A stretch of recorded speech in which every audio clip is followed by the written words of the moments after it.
And let's go. We are live. What's going on, guys? Whew. The wife has to shower because I want her to feel like a normal person, you know? So the baby won't stop screaming. So it's either the baby screams or I do this, you know? Anyway. Whoop, whoop. I can't clap. It'll make the baby scream if I clap. Oh man, what's going on, guys? So let's jump in. Obviously, we're not going to start the show like this, but small baby. Oh, so small. Oh, so small. Oh, he's cutie. He's cutie. Oh man. All right. I had him in a crib and then he just was screaming. The crib wasn't doing what it was supposed to do. So we gotta get some kind of swing or something like that for this guy. But we got a lot to talk about. Candace came back. As you guys know, Baron was right. I want to make sure I have that episode or that segment pulled up properly. Baron was right the entire time. We're going to get into that a little bit after I do the Candace recap. Baron called it. He hit the nail on the head. It didn't seem like it was a real thing, but Baron showed us different. I am going to make sure. Where is that timestamp? 1 hour, 2 minutes. We're going to jump into that. I can't believe he was right. I mean, you know, I loved what he was doing in that episode, but he was 100% right the whole time. So we're going to be playing that. And then playing some stuff from Andrew Colvett and Blake Neff. Absolutely ridiculous. This type of damage control that they're trying to do right now is so ridiculous. It's so silly. It makes no sense to even try and do this. And then I told you about somebody who was an ex-employee at Turning Point. They helped build Turning Point from the beginning days, from the Candace days, and they have left the company, and now they have a lot to say about how things are being ran. Also, just so you guys understand, you know, yesterday I made sure to post this guy right here, and I said somebody needs to get this dude a fiddle. I mean, that's just what we're doing from now on, guys, right? We're not gonna be throwing insults at people. We're just gonna be handing them fiddles. That's it. We're handing them fiddles. This gentleman right here is one of Cardi B's baby fathers. Okay, right? He's a football player, if you'd believe it, right? Guy could probably run straight through me, no problem at all. But someone get him a fiddle. Hey, someone get him a fiddle and put it in his purse. All right. That's all I'm saying. That's all I'm saying. It's June. It's June. So we spread awareness. That's all. Stefan Diggs, you know, he had the succubus get a hold of him, Cardi B. And well, what can you do? What can you do? You know, just get him a fiddle. That's all. You know, it had to be said. Get him, Blake, and that other dude that Alex knows. Get them all fiddles. Get them all aprons. Let them all be baristas together. It's getting a little ridiculous now. Okay. But it's June. So fine. Have your day. Have your day, sir. You know, I don't even know why he's catching a stray. You know, I have a whole lot to say about guys like him, and not even any kind of preference or anything, but guys like him who, you know, they get with somebody who's in Hollywood, you know, like a Cardi B, and then all of a sudden they just start doing weird things. There's something so weird going on in Hollywood. He's a big man. He's a big man. He's a football player. And all of a sudden he gets with Cardi B and he's doing that the next day. All right, we got to put this baby down, this little baby. Are you going to yell? Are you going to scream? Here, all right, let's see. Let's see if I can put him down for a second. This one actually looks black. My daughter looked like a Mexican boy up until she was like 5 months old. This guy actually looks like he's a little black. I like it. White hair, though. Very white hair. Hold on. Let's see. Put you down here. Put you down like this. Put this here. Let's see. You gonna be okay over there? You all right? Seems like he's all right now, you know? Man, and my wife right now, if my wife looks at the phone, she's gonna be like, oh my God. Don't worry. I'll do both at the same time. I do both at the same time. This is where the ADHD comes in handy. I'm doing both at the same time. Don't even worry about it. Don't even worry about it. We're just starting the show. Don't even worry about it. I'm caffeinated. I had the green tea. I had the coffee. Don't worry. I'm good. I'm good. We're good. Don't even worry about it. Anyway, just got to make sure he doesn't roll. He can't roll yet, right? 2 months? They can't roll yet. Nah, he'll be all right. He'll be all right. He's a man. He has to learn. He has to learn. Take your kid to work day. That's what this is. Anyway, man. So let's get into Candace Owens' episode. Let's not act, guys. You might hear a little echo because I got the door open so the wife can run in and grab the baby. Let's not act like we all weren't waiting for Candace Owens to play the video and say, this part's fake. This is the real thing. Look at what Turning Point has done. Let's not act like we weren't all waiting for that moment when she came back. And as soon as she started talking, I started realizing she went into that story about the person who had the brain thing going on, experienced numbness, and the next thing you know, they're in Russia and they're getting serviced properly and all that stuff. As soon as she went into that, I went, oh yeah. Every time she comes back from vacation, she ends up telling us about everything. She recaps us. She gives us this whole recap of what she did and what happened in the past week since she's been gone. You know, maybe not the full thing, but, you know, chunks of it. And then she addresses that stuff. And I'm like, oh, yeah, that's what happens when she goes on vacation. I was like, okay, fine. You know, I'm the recap king. So I understand a good recap. You know, I understood. I was like, okay, that's what we're getting today. You know, then when she went into the Charlie Kirk stuff, I was like, oh, here it comes. But what was revealed within that little segment where she's talking about Charlie Kirk, we're going to play a little bit of that super cut she put together. Some of it Baron already played, but, you know, she has some good takes on that whole thing. One thing that was revealed is that she does have the video. The second thing it sounded like she was saying is that she has to get clearance from Turning Point in order to show the video, full video, on her website. And I'm guessing she has to put it on the website because probably is not allowed to make money off of it financially and put it on YouTube. Although she could put it on demonetize, like just have no monetization on it. She could do that. But that's what I was gathering from that little part. She mentions it very briefly that she's waiting for them to say, yeah, show the whole video, which sucks because they're not going to say, yeah, NDA, exactly. They're not going to say yes. They're just not going to. I mean, they could have shown, Baron already has hammered this in, but I mean, it's 20 seconds. It's been more than 60 days.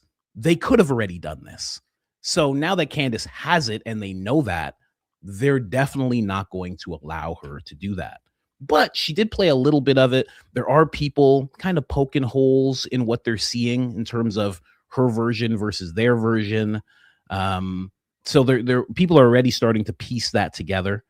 But I mean, seeing the whole thing, seeing the full question and answer in full context, I mean, that's what we're all looking for. And I know that's what a lot of you were hoping for. Some of you already know about the whole NDA thing. You understand already. But I'm sure there was a huge bunch of you who were like, let's get to it. Like, what do you do? We don't care if you're in Russia. It's fine. It's fine. You're back. You got red lipstick on. It's fine. It's okay. It's okay. We don't care that you're in Russia. Nice AI picture of you and Putin together. Fine. Get to the video. That's what a lot of us wanted. But it can't be quite like that, you know? As much as they do try to paint Candace, as Blake said, a crazy person in a subway wielding a weapon, just screaming gibberish, as much as they try to paint her as that person, she's actually not that kind of person. She does think things through. She does go through the proper channels, as you guys have seen with this. And I think somebody actually pointed this out perfectly. They said, did Blake Neff forget to switch accounts? It was a very sassy Blake-like answer. It was very sassy what Turning Point did. Very zesty. You know, Black Beth Dutton might be hitting on something here. It was quite sassy. I mean, Candace already showed us this. They called her comrade, which is just ridiculous. Very hokey. Seems like something Blake would do. Hey, Candace, the video is real, and I know you guys have seen this, but still, just to lead you through it, as you apparently have known for 7 months, and they're kind of flaunting that like as if like you've known it's real for 7 months. Ooh, like she never said it wasn't real. She just wanted you to show the whole video. That's it. Charlie wasn't kidding. Your obsession is unhinged. I mean, this has to be Blake. This actually has to be Blake, because if it's an intern running this, they wouldn't have access to Charlie like that, to where they could say something like that. That has to be someone who's been in the inner circle for a long time to be saying something like this. Hope that takes care of your show prep for the next couple of days. Welcome back to the greatest country on the planet.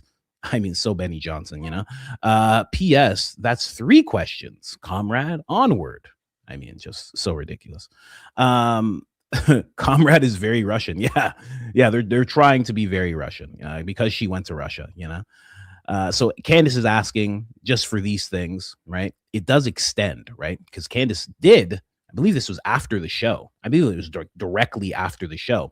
She made sure to say, "Hey, Andrew Colvette, this is an official statement from Turning Point? ? I know you guys once blamed a young employee for using this account and not expressing your official stances. Would just like to hear from you that the video was not doctored in any way, since you are in the official capacity to confirm that, and for some reason didn't just answer my email. Thank you in advance." Candace made sure to also write, this is also after the show. I mean, she got right to work. I mean, listen, she could be as calm as you guys want, you know what I mean? But I have to say, just she's pissed. She's obviously pissed. Hey all, just following up as we saw the tweet response from the Turning Point USA X account, but we are seeking an on-record statement from someone identifiable at the company, reduced to 2 questions now below.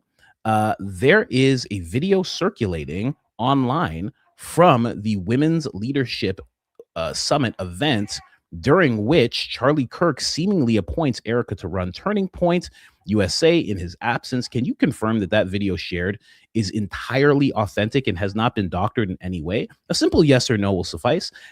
Is the video shared within its proper context, meaning Charlie was not speaking in jest? That's my theory. I like that she's bringing that up. Hold on. It's all right, baby. Get Ooh. Oh, it's okay, booby. It's okay. You got burps? You got farts? What do you got?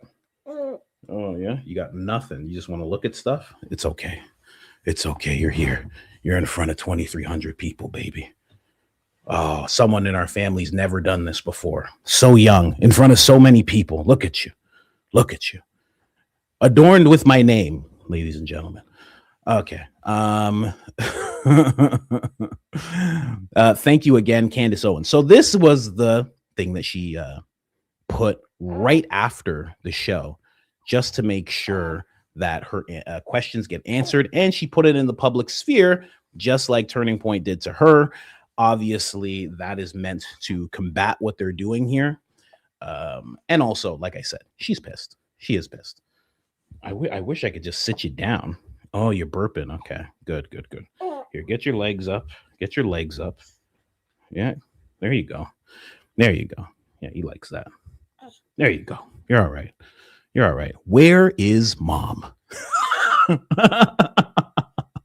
It's all good. I need her to shower, just to feel regular. So many times ladies don't get to feel like a regular person. They feel like, their whole life is just like taken over. So I want her to do that and just chill for a minute. So that is the update from there. Then we have Blake Neff actually responding to what Turning Point said. So Blake Neff actually says, imagine if Candace cared about organizing against the left as much as she cares about harassing Turning Point USA donors. This is because she's actually spoken to donors. She actually got the video from a donor. I mean, this is not really harassment. This is just her having to go to donors rather than you guys just being upfront. And honestly, I'm getting so tired of it. I know Candace is. I know a lot of you are. A lot of you have been tired of it. The whole thing of the left versus right, like he's trying to like, oh man, Candace, I wish she cared about going at the left. Oh man, that's what it's all about, guys. Like, what's going on? How did she get out of her box? You know, it's left versus right over here. It's like people aren't morons. And I know at the end of the day, that he's not this big of a moron. He understands that it's not left versus right. Everybody is starting to understand that it's not left versus right. But when you were a GOP extension, when you were an extension of the GOP, the same way that MSNBC is an extension of the DNC, you have no other choice but to talk like this. No other choice, because you're hoping that there's some seals in the audience who are going to clap it up and be so happy that you're talking about the whole left versus right thing. The first person to respond was the Leah Files. Imagine if Turning Point USA and all the grifters profiting from Charlie Kirk's death cared about finding out who actually had a hand in taking out Charlie instead of attacking the people pointing out relevant facts that don't align to a weak butt narrative given. Imagine, literally, shut the F up. I mean, Blake just gets cooked in his comments. This is wild. Imagine if Turning Point gave a flying F about Charlie Kirk. They might ask even one question about what happened to him. They are insisting in covering up. F you, Blake Neff, Blakey Poo, harassed an innocent Asian woman for years.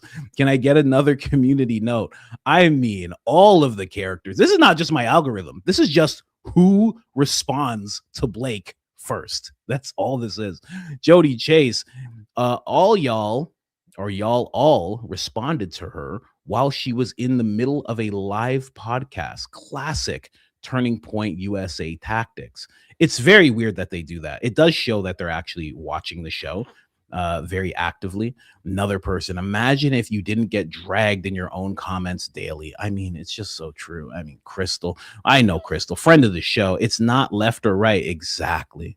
It's not a left or right thing. You people are the reason why so many people are independent. You don't get it. Wake up. That is a perfect place to leave that little bit. A lot of people are just so fed up with this right versus left narrative. I don't know who's still buying it. I don't know who's still going for it, but it's absolutely ridiculous. Oh man, where is the wife here? Hold on a second. Let me make sure that she grabs this baby. Hello?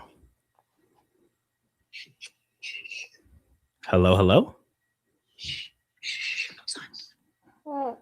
You got to come get the baby. Okay, there you go. Have a baby. It's okay. Yeah, I'm online. There you go. Thank you, honey. Love you. All right, anyway.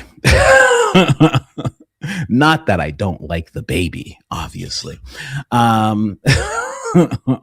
So Candace also had this to say. I know you guys, I could just do a live stream just holding the baby and just get thousands of female viewership goes up to 100%. I could just do that all day, you know.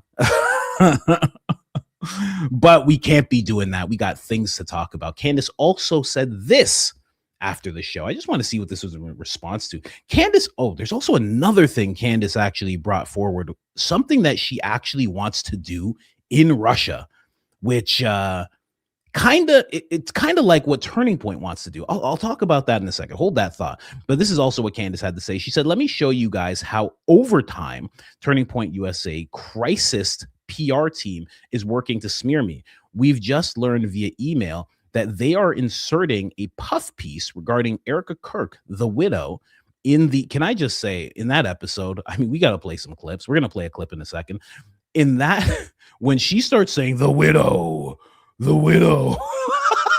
when she starts doing that, so just so petty, just so. Oh my gosh. Okay. Erica Kirk, the widow, in the upcoming US weekly issue, which will focus entirely on demonizing me. Oh, wow. They've been working on this massive piece for weeks, but only just informed me the piece is done and I have 24 hours to respond before their publishing deadline. You are pathetic, Erica Kirk. Whoa. Okay. Oh man. Tagged her and everything. Okay. The full court of press, influencers, government agencies, and expensive crisis PR teams can continue to fight your battles, but the only result is that the world gets to learn more about you, not me. I am plenty aware, thanks to all of the employees you fired, that it has been your hand from the beginning directing people to attack me because I was a loose end that would have never fallen in line with the betrayal of Charlie Kirk for Philadelphia. I am also plenty aware of the phone calls you made to the White House and to attendees trying to lobby people not to attend the Catholics for Catholics prayer event that I was speaking at. Oh, that's why Matt Walsh couldn't show up. And that's 100% why Matt Walsh didn't show up. Just, I mean, we don't even have to argue this, right? We don't even have to argue that. That's 100%. Is this what somebody wanted this, right? Isn't this what Blue Lioness said yesterday? That I should be bigger? Is that what you said? I'm out here trying to get smaller, ladies and gentlemen. Okay. We lost another 2 pounds just yesterday. We're rare. I'm trying to get smaller. People want me to get bigger. Anyway, let's keep going here. Plenty aware people. So that's definitely why Matt Walsh wasn't there. So sad. It would have been great to see him speak. Instead, he did like 1 minute. Yeah. And then he has someone behind him saying, "Get back to work, Matt Walsh. Get back to work." I mean, it's just not fair. Right? He is very deep in his faith. I'll give him that. He might seem like a shill everywhere else as you see him go on, and people start to wake up that it's not left versus right, and you still notice this guy with this deadpan expression being like, "It's just the left versus right. Okay, let's get real mad about Carmelo Anthony. Come on, let's get real upset about this whole thing. Let's get into our boxes, everybody. Left versus right. We got midterms coming." People aren't falling for it anymore. You operate behind the scenes, but you are as transparent as they come. Send me a signed copy of the issue once it's published. We'd love to hang it in our studio. I mean, she's not even joking, And then she actually posts a screenshot. Okay, well, can we slow this down? Why did X take away? Oh, it didn't take away slowing things down. Beautiful. Let's slow it right down and actually see what was said. We'll skim through it. It's a lot of just, "Hi, Mitchell. I'm reaching out. US Weekly is preparing a story regarding Erica Kirk, Candace Owens, June 11th. So that's actually tomorrow. Or wait, and it will be in stands starting. Okay, so June 17th, it'll be in stands. We want to make sure that you were in the loop about the reporting we plan to use to check to see." I wonder what they're going to say about Candace. If it's been being prepared for a while. Tracy Martin will be there. Tracy Martin, or isn't it Stacy Martin? Isn't her name Stacy? I don't know. I feel like, am I wrong about that? I feel like her name's Stacy Martin. Or maybe it's Tracy. I don't know. Maybe it's Stacy Sheridan, Tracy Martin. Okay. A friend of Erica Kirk shared that she spoke to Candace about Erica. Tracy commented, I mean, it has to be Tracy. There's no way they've made that mistake this many times. Tracy commented on Candace's reporting on Erica. "It's destructive on a lot of levels. Candace doesn't realize it's destructive to her as well." Oh, okay. So like they have to craft their own narrative in order to make sure that like a lawsuit can like come through. Is that what's happening? There will come a time when Candace will have to walk away because what she's doing is not getting to the bottom of anything. Kind of is though. Kind of is. It's sparked a lot of discussion, like a lot of discussion. And you know what? It's so interesting because I've done pieces on Definitely, I've done pieces on different people who are either Green Beret or Navy SEALs, or maybe they're retired, maybe they're active, maybe they're snipers, et cetera, et cetera. There's a whole bunch of them that have so much to say about this case. Obviously, they stay within the actual shot going off and the whole operation that could or couldn't have happened. They stay within that, but they have a lot of questions too. They keep on acting like it's only Candace that's the one doing this. It's very interesting what happened to the Brian Harpole lawsuit. It's probably going to be tough to pull off, quite honestly. I asked Candace, what's your end game? And she said, I want to find out what happened to Charlie. And I asked, do you think you were going about it the right way? So basically, this Tracy Stacy, who cares? The lady with the Botox, you guys remember.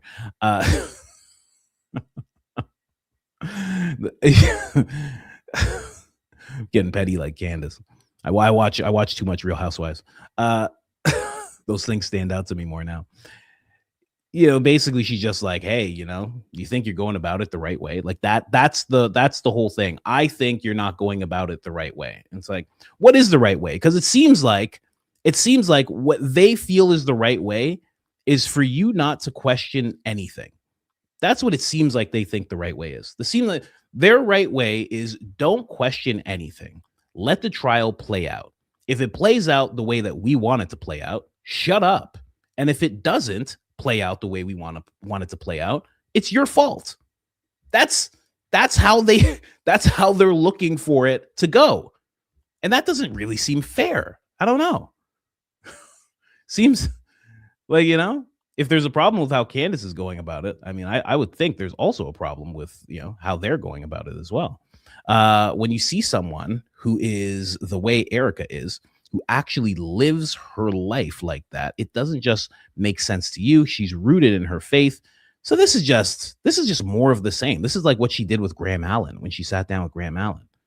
And she was just like, and Graham's just like, listen, I need to hear it from the source. Is Candace a liar? And then Stacy would be like, oh my gosh, well, I have to tell you, she is a liar. And he was like, oh my God, this is blowing my mind. Ladies and gentlemen, you just heard it from Stacy herself. She knows Erica Kirk, and she says Candace is a liar. You did say she's a liar, right? And she's like, I actually did. Said she's a liar multiple times. And I think she's destructive. Oh my gosh, it's like you're reading my mind. I mean, I've been thinking this for the longest time. Just a stack of $7,000 beside him, or more. I don't know. Seems like they pay him more. If they paid him, Graham's worth it. Graham doesn't seem as low IQ as Gary, He's strategic, He's dumb strategic, right? He's still a little slow, but he's like strategic with the slowness. He doesn't put himself out there too much, right? He's just a commentator, where Gary's like, I'm an investigator.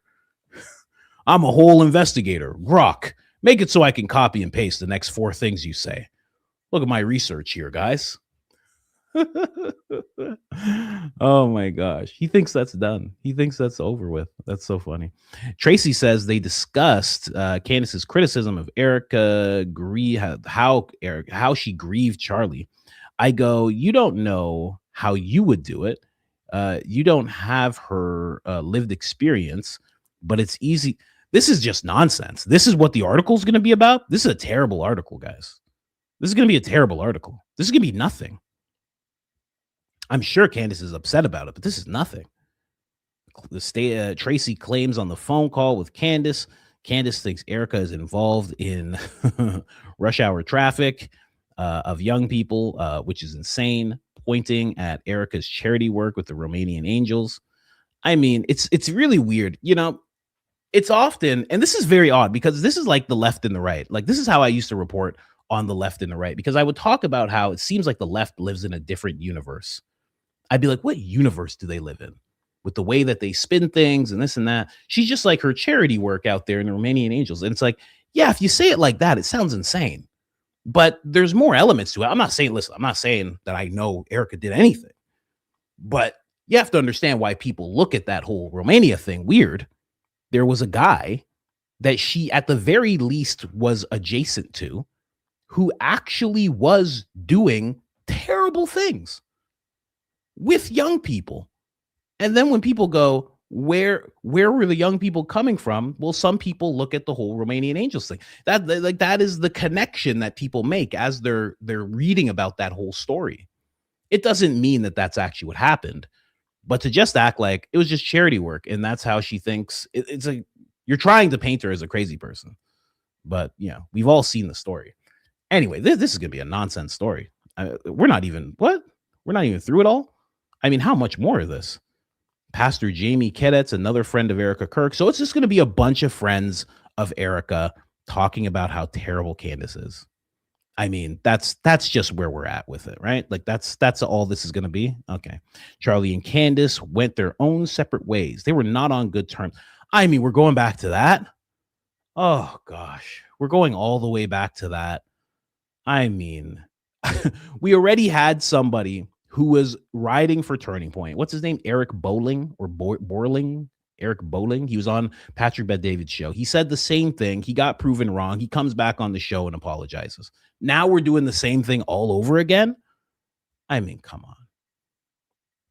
They were having conversations about the Talmud in 2023. Okay. I mean, let's be real. Let's be real. Listen. I don't even bring I mean, Charlie in 2023, in that conversation that Candace showed, Charlie was in Ian Carroll territory. That's where he was. When he was sending those messages, he's like, have you read the Talmud? You know what this is. He was like, that was like, he was one step away from being like, I got to talk to this Ian guy. He was like real close. He was like real close. I mean, come on. I don't even go that far.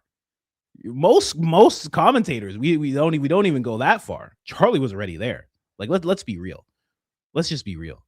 And it was in 2023. They act like as if these guys didn't talk at all for the longest time. But we've done, how many videos have we done about this whole thing, guys? I mean, a source involved at Turning Point USA stated Charlie did not like talking to Candace. I should probably show that to you guys. Charlie did not like talking to Candace. People don't know what she gave him, that people don't know that she gave him anxiety. She was a thorn in Turning Point's side. He was trying to manage that relationship. After he passed, Candace said that if the leadership fell into the wrong hands, she would try and burn it down. That's what's happening. That's actually, I don't think, are they going to actually put that into the story? Because that's a bad thing to put into the story, just so everybody understands. That's a terrible thing to put into the story. Candace just said that if it falls into the wrong hands, that she's going to burn it down. And that's exactly what's happening now. Hey, man, wait a second. Turning Point source. Are you saying that it fell into the wrong hands? I thought it fell into the perfect hands. Wasn't that the whole dispute? That it's the absolute perfect person to be running it, perfect inner circle to be running it? I hope they put that in. I hope that's right at the end. Oh my gosh. So anyway, she has to provide comment, blah, blah, blah, before tomorrow. And the person who is issuing this is named, I don't know how to say that. Paula Lava. Very nice name. I'm sure if I could pronounce it properly, it would sound beautiful. But I guess that's what's happening. I didn't even realize it went that deep, guys. I just thought I was showing you another tweet, but there's a whole bunch to that. So we'll see what happens with that. Candace did add to the end of that whole thing that she put out there. She says that also, this is this even a real journalist or one of the fake ghost profiles run by the military? Yes, it's a thing. Ghost accounts that publications use when writers don't want to put their name on something. Very, very, very, very possible. Very possible. I just wanted to see it. Oh, somebody tagged me. Oh, thank you. Sarah Kirk. There's no way your real name's Sarah Kirk. Is that your real name? There's no way. Anyway, what's Project Constitution have to say? No, it's going to be crazy. It's going to be nuts. But anyway, let's get into the clips, guys. We haven't even gotten to the clips. I just wanted to break down what was going on there. I mean, pretty crazy. So as you guys know, this Alex character, where are we going to start? I guess we should start at the beginning. So, I'll consider that like a part of a breakdown, so many people so happy to see the baby. Thank you so much for being happy to see the baby. I mean, you gotta be a performer. You gotta be a professional. I mean, nerve-wracking to have the baby while I'm live, but we get through it. We push through, ladies and gentlemen. We always push through. Anyway, let's get into the Candace recap a little more so. I know we're into it, but let's get deeper into it. As you guys know, Candace had this realization as she was in Russia. Let me see here. Maybe that lady's right. Maybe I do need to be bigger and the clips be smaller. Maybe she's correct. Maybe it should be about the creator. Oh, maybe it should. Yeah, we'll see. Anyway, I don't like how it looks though. I don't like how it looks. Anyway, let's play it. Like they assumed obviously that Russians would have their entire history, thought it might be problematic.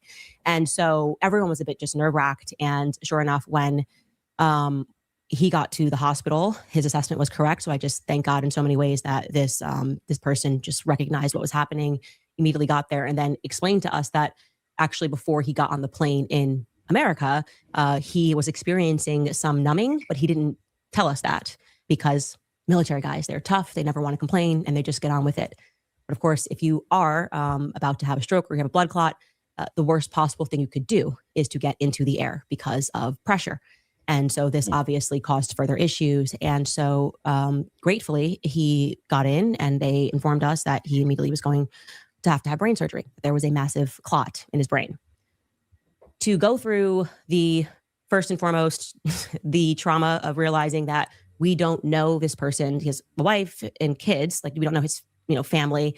We now have to figure out how to get an emergency visa for his wife. We don't know how to be able to communicate to her, tell her what's happening. Are we going to be able to do this? The amount of teamwork that it took and just to make all of this happen, and also going through the trauma of them basically saying we're not allowed to go into the hospital. Obviously, we are not next of kin. But they also wanted us to know, like, we have to do the surgery, but he may not make it through the night. Like, this was a literal life or death situation.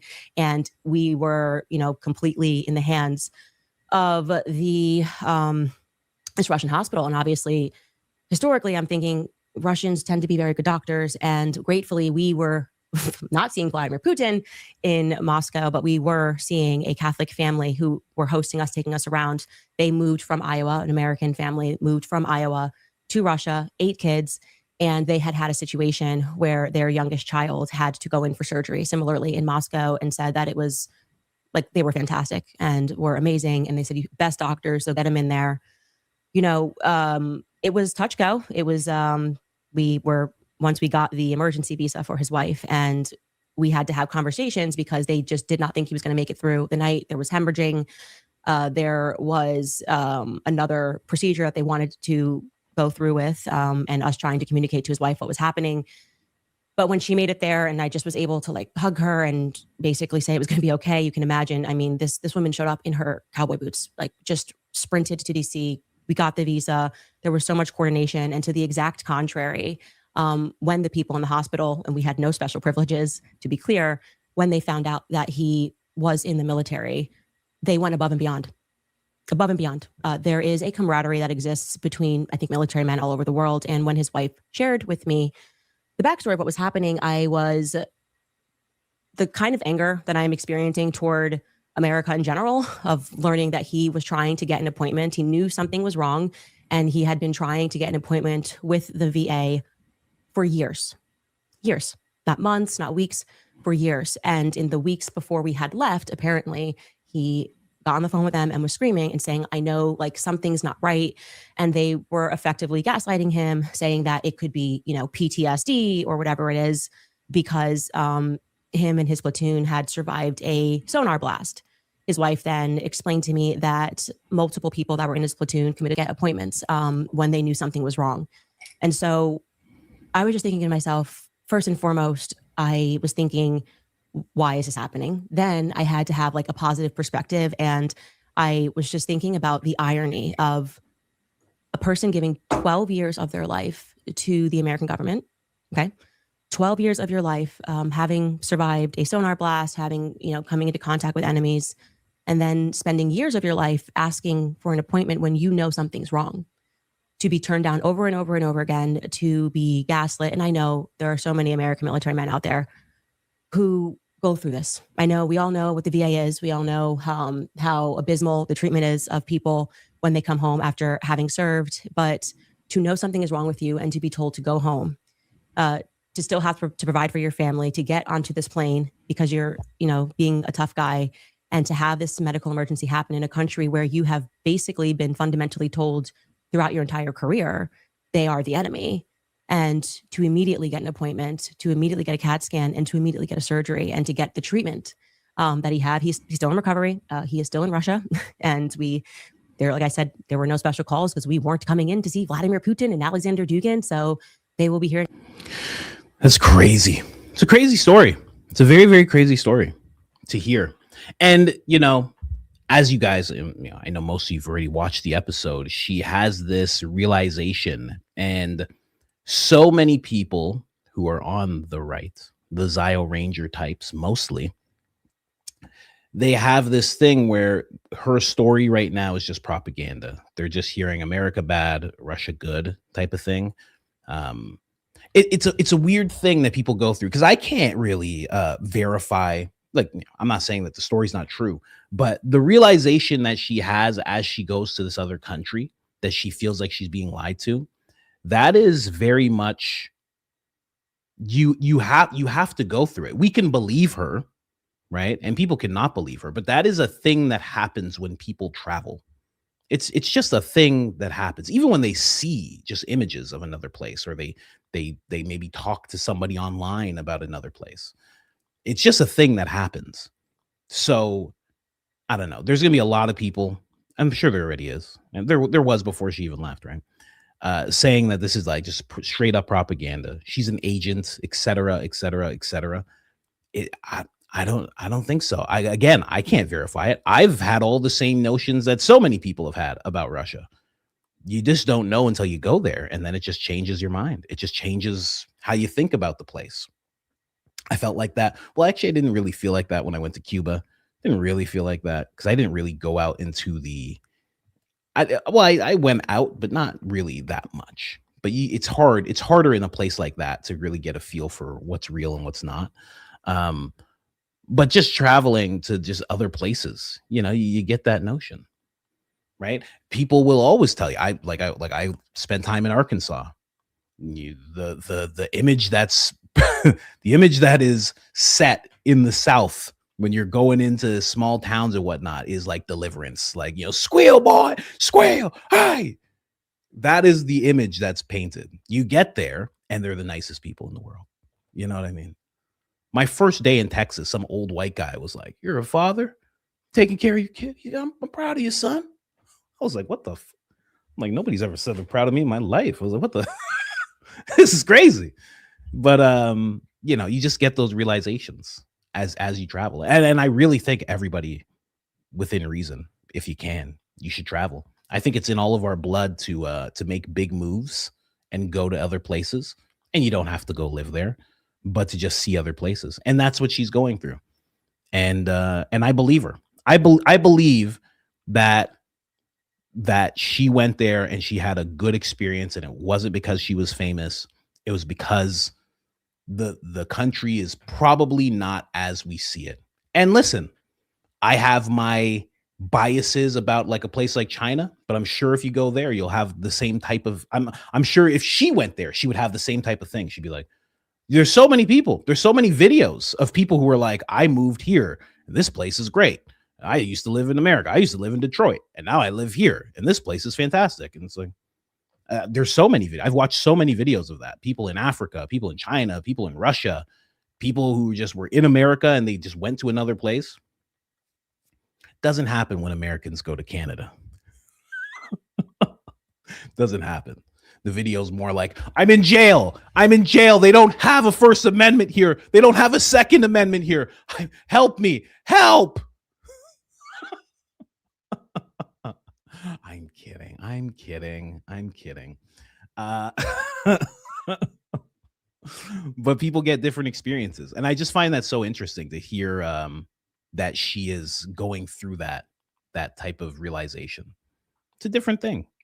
Like I'm going to Italy. I'm going to Italy soon. And we'll see what it's like.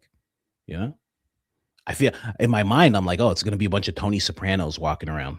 Tony Sopranos, and if I step on some guys, I don't know what their shoes are made of. I don't know, authentic leather, whatever.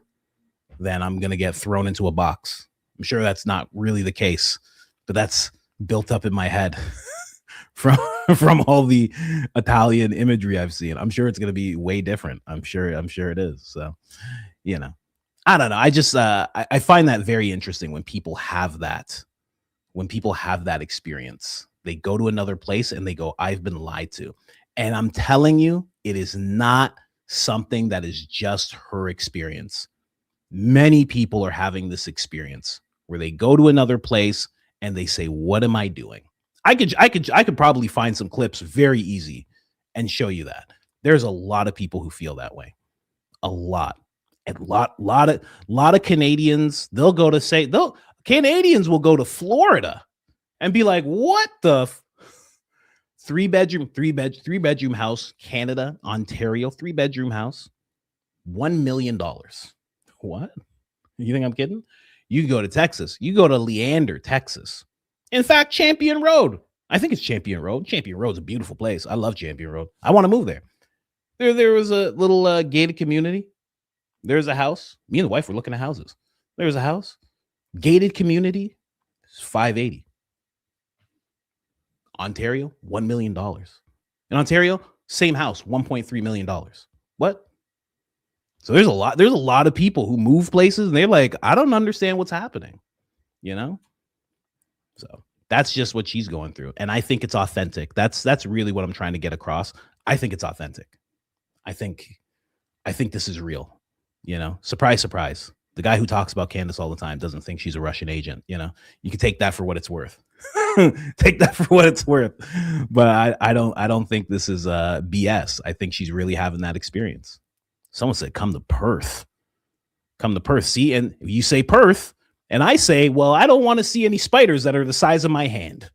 Because I think they're all over the place. I think you guys have spiders the size of your hand the way we have like little spiders here. They're just in abundance. Just spiders and lizards and snakes that are venomous. I always think that. I'm probably wrong. Maybe. Correct me if I am. If I'm not, let me know. Maybe I'll head over there. I don't know. I always tell people my first following ever was all people from Australia. They were the people who took me to a bunch of subscribers. I was just showing people in Australia the sights. I was just sightseeing. It was a travel vlog that I would do, and I was just sightseeing for people in Australia. I'd be like, what do you want to see? Okay, I'm going to go see that. And that's it. Australians loved it. So shout out to the Australians. They were the first people to show me that I could do this online thing. They were the first ones. We love you here in Australia. My first subscriber was Australian. His name is Jaden. I remember Jaden. I made a video just for Jaden as soon as he subscribed. I was like, it's you and me, buddy. So you can ride a kangaroo. There you go. But yeah, very interesting experience and the key thing that I'll bring up is that she says, and this is a terrible frame to catch her in, but what can we do? This is where we're at. The thing that she says that really speaks to me, she goes, it's not that place that's in decline, it's the West that's in decline. And she says the West. People take it as a big attack on America. She says the West. That means Canada. That means America. That means the UK. That means Ireland. And I mean, when it comes to the UK and Ireland, I mean, I think it's very apparent. You can see what's going on over there, right? Some parts of Germany, I should say, some things that Germany is doing are pretty wild. Again, arresting people for tweets. That seems to be a thing in Europe. Not everywhere, but there are some places that are doing it way more than others. It's pretty crazy. But I could see that happening. Here's the thing, though. When she says that, right? I'm not on this train like, oh, man, well, she's right. Russia's the place to be. I'm not on that type of train. And I don't really think she is either. But there definitely is. I think the reasoning could be that there's one guy, and again, I could be wrong based on biases and what I've been seeing in the media, but there seems to be one guy who kind of rules with an iron fist. And if you were to say be like Lindsey Graham and be worth $100 million, that one guy would be like, where'd you get that money from? And he would be like, oh, hi, Vladimir, how you doing? I don't know. I was just, I don't know. I was just, I made some good bets. That's all. That's all. Hey, what are you guys doing? They put a black bag over his head. And that politician would disappear. This is what I've heard. That doesn't happen in America. Now you can say that's bad or you can say that's good. I don't know. Depends how you look at it. But they have a different system over there.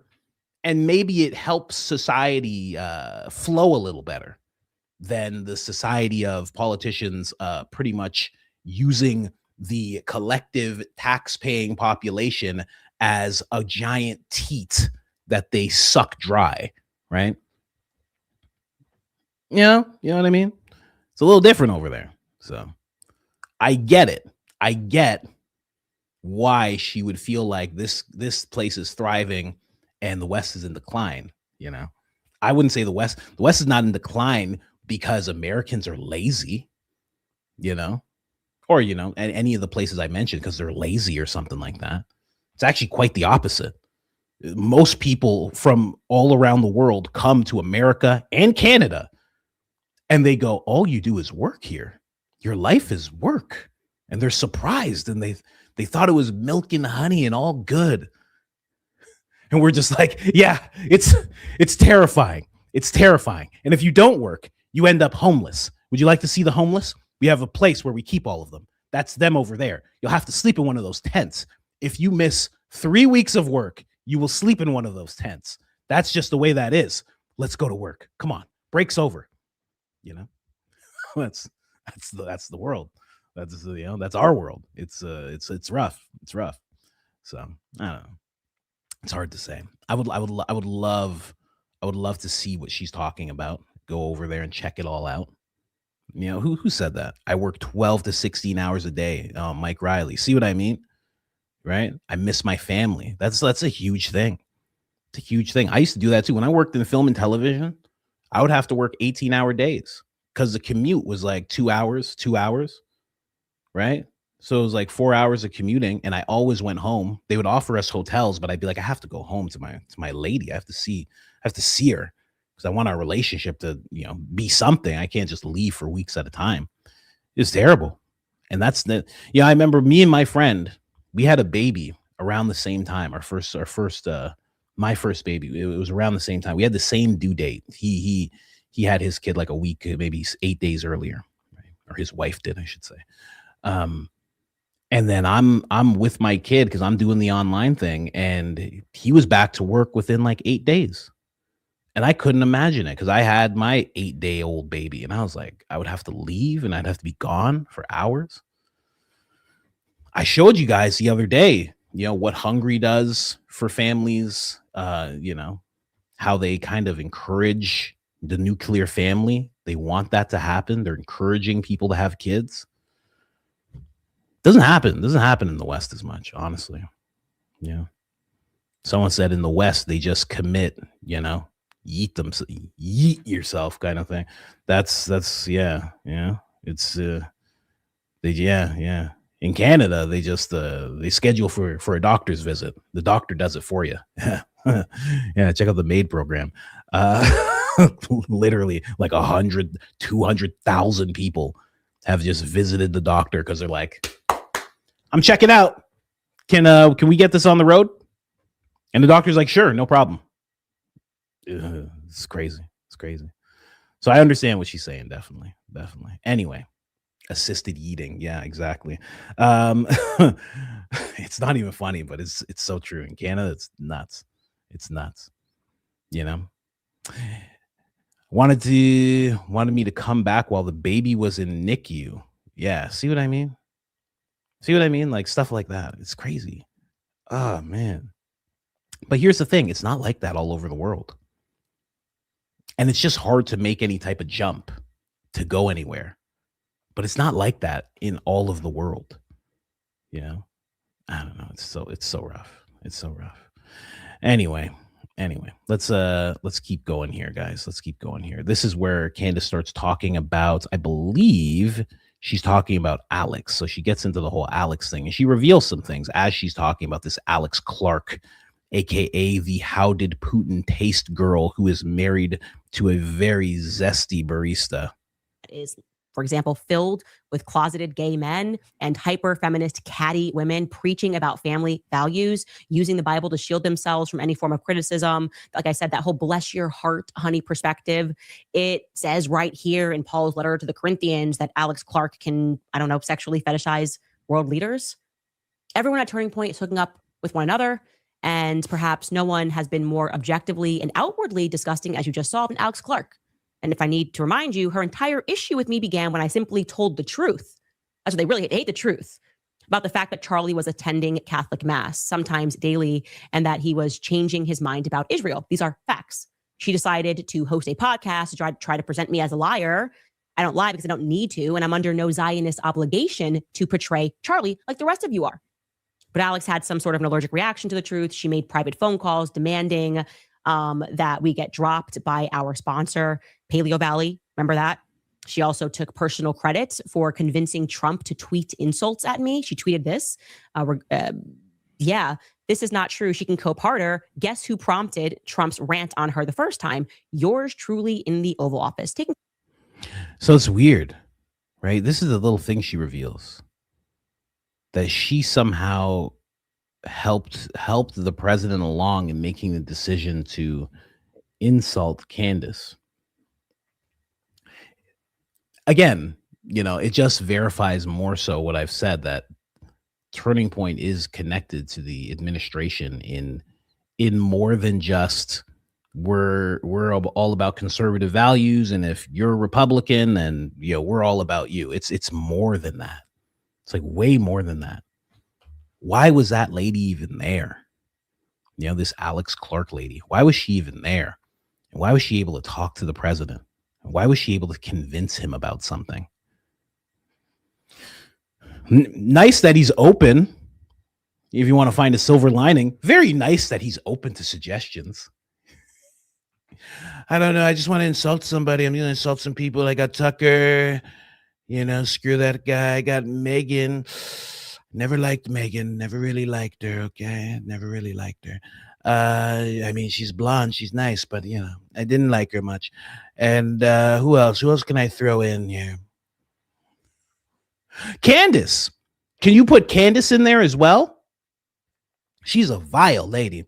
I like that. Vile lady. Vile lady Candace. Low IQ. I don't know, man. I just it trips me out to know that they are really, really connected in such a wild way. I mean, I don't know. And here's the thing, and I've said this before. Charlie knew about that, right? Charlie wanted that connection. That's not like a secret Andrew, like, ooh, Andrew's like in the background all dark and like now he's connected to the administration. Charlie was connected to the administration. Charlie liked that. Charlie liked having that type of having the president's ear, right? He enjoyed that very much. He wanted more of that. He himself would talk to the president twice a week, people said. I don't know, man. It's sad. It's sad. Because grassroots things traditionally aren't supposed to work that way, and that's just my thinking. Somebody might think different. I feel like grassroots things aren't really. You're supposed to, if you want to help someone get in office, that's supposed to happen, but it's kind of supposed to stop there. It's kind of like the press, It's kind of like the press. The press is supposed to, like, when the press arrives in front of a politician, there's supposed to be pressure. The politician's supposed to know, like, oh, I'm going to be answering some tough questions right now. They're not supposed to like be together and be hanging out like the way that they do now. That's not supposed to happen, right? Like if Benny Johnson is the press, he's not supposed to be like chumming around with the administration. Like that's not how that's supposed to be. They're actually supposed to be like pretty divided. That way it's, cordial, but divided. But they're not. They're like really together on things. Like the way Tucker is now is the way that you're supposed to be as a journalist. You're supposed to be a little not liked by the people in power. You're supposed to not like them a little bit, but be willing to ask questions and to sit down with them. Like when he sat down with Mike Huckabee, when he sat down with Ted Cruz, that's how it's supposed to be. Actually, it's not supposed to be real fun. Like when the president sits down with Meet the Press. I don't know if you saw that recently. He like tripped out. He was like, I'm leaving, drop the mic and everything. It was nuts. But that's how it's supposed to be. It's supposed to be pressure. It's not supposed to be chumming around. They're not supposed to know each other and be friends. That's why I don't connect with many people. At one point I wanted to like interview like congressmen or know them, be connected to them, people in politics. But now I'm like, Tim Dillon, actually watching Tim Dillon on Joe Rogan. He's like, I stay away from people because I want to make fun of them. And if I'm friends with them, I can't make fun of them. And I was like, oh yeah. I'm like, I make fun of a lot of people. You know what? Just stay away from some people. I'm not connecting with all these weirdos, Anyway, let's keep going here. Credit of that. Biblical, godly. Whoo, she's great. And she also, for no reason at all, by the way, went after Aubrey's husband, the one who used to work for Andrew Colbert, describing her husband as weird, sharing a private correspondence with Charlie just to hurt her. And then she wrote this about her fiance. She wrote, also, I'm so sorry to the boyfriend, now fiance, for catching strays here, but you play stupid games, you win stupid prizes. The truth has to come out. Yeah, she's Turning Point's Chihuahua. It's annoying. It barks nonstop. It bites at everyone's ankles. It's best ignored because the bark is kind of inconsequential. But occasionally, you really should punt the Chihuahua for 50 yards. And for years, Alex has enjoyed lecturing and judging women and men, discussing how there needs to be a return to masculinity, how men are wimpy, how men are not strong, how they need to be pressured to be more tough and more masculine. And there are too many beta boys. Take a listen. If we are wanting women to be more feminine and really lean into their softness and our natural femininity and nurturing nature, then we have to put more pressure on men to be more masculine. But is there also something to be said that the right guy is going to be so in his masculine that he is not threatened by me? If you're a man who can't seem to find a feminine woman, ask yourself if you're man enough. We don't need less masculinity or toxic masculinity. We need more. Literally, biologically, men are less manly. I don't think it's a coincidence that we have these vegan, soy, liberal guys who are also incapable of like taking charge and leading. I think all of that in masculinity is connected. So I'm hearing masculine themes. I'm hearing boldness. I'm hearing be the alpha as much as you can, so like lead. We need more masculine men. So yesterday, the internet rightfully enjoyed themselves when they learned that she was engaged to a man 7 years her junior, who no person in their right mind would accuse of being masculine. A man named Vance Vogtberg, who runs a health blog where he refers to the readers of his blog as his fellow buttercups. And he consistently drops references to Taylor Swift songs. He's a big Swiftie, and he is without question objectively effeminate. Take a listen. Hello, I'm Vance Vogtberg, and I was the instructor of the beginning fiddle class, so I'm going to play you some tunes I taught. This first one is called Tennessee Waltz. People don't understand that what we do here is art. Yeah. Oftentimes people come and you're like... I mean, Candace, you can't do this. Why is she doing this? You know what I mean? You can't be doing this. Look at Candace's face. I mean... Oh my gosh, you can't be doing stuff like that, Candace. Why is she doing that to this guy? Look at the pose this guy's in. Oh man, come on. You played the fiddle clip already. Why are you doing this? They don't understand. Yeah, they're demanding things. And as an artist, you have to take your time. You have to create. You can't. My name is Vance. I live in Scottsdale, Arizona. I'm here working for a Christian legal organization called Alliance Defending Freedom. And we call it ADF. That's the acronym I'll use from now on. And ADF exists to advance everybody's God-given right to live and speak the truth. I have a website, a blog, a worldwide phenomenon is what some people call it. It's called Running on Butter. And Running on Butter is this movement to appreciate the abundance and the beauty of living a healthy life. And I love health and I love feeling strong and vibrant. Seed oils are problematic. Don't eat seed oils, okay? If you avoid seed oils, you're going to be avoiding all the other damaging things. And so that's what I really want to hit home on. I loved my life. I loved my upbringing. We ended with 4 boys, and we were called the 4 little boys. And we just, messed around in the woods. Okay, see that right there? Did you catch that? Did you catch that part? Because what Candace is showing you, those are clips from his podcast. She played the clip. This is disrespectful. This is petty. Okay. We didn't even go this far yesterday on the episode. She played him talking about the 4 little boys and how they would play around in the woods. And then she went to the next clip. She knew exactly what she was doing when she did that. She knew exactly what she did. How dare you? He was just in the forest messing around with 3 other boys. What's going on? What's the big deal? 4 boys can't go into the forest butt booty naked and just mess around. Now, he didn't say that. But here's the thing. That's the image that comes up when you just play that clip and you move on.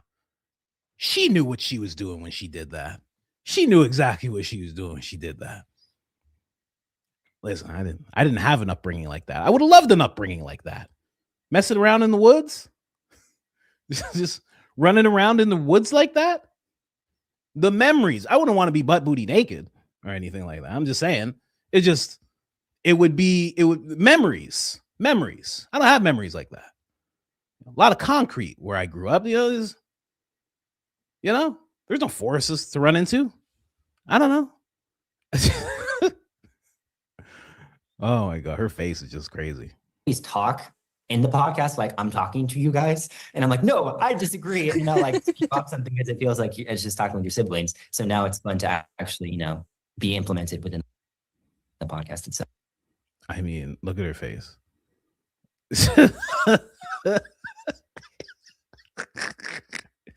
She looked at one of those producers and she said, find me the gayest things this guy has ever said.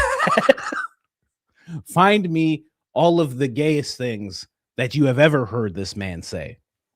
We have one about him being in the forest butt booty naked with 3 other boys. She's like, put it in there. Candace, come on, man. Can't be doing that. Look at that face. Nice. Look, and then she looked at the screen. She looked right at us. You can't do that. She knew exactly what she was doing when she did that. She knew exactly what she did. And he's a Swiftie. Whatever, man.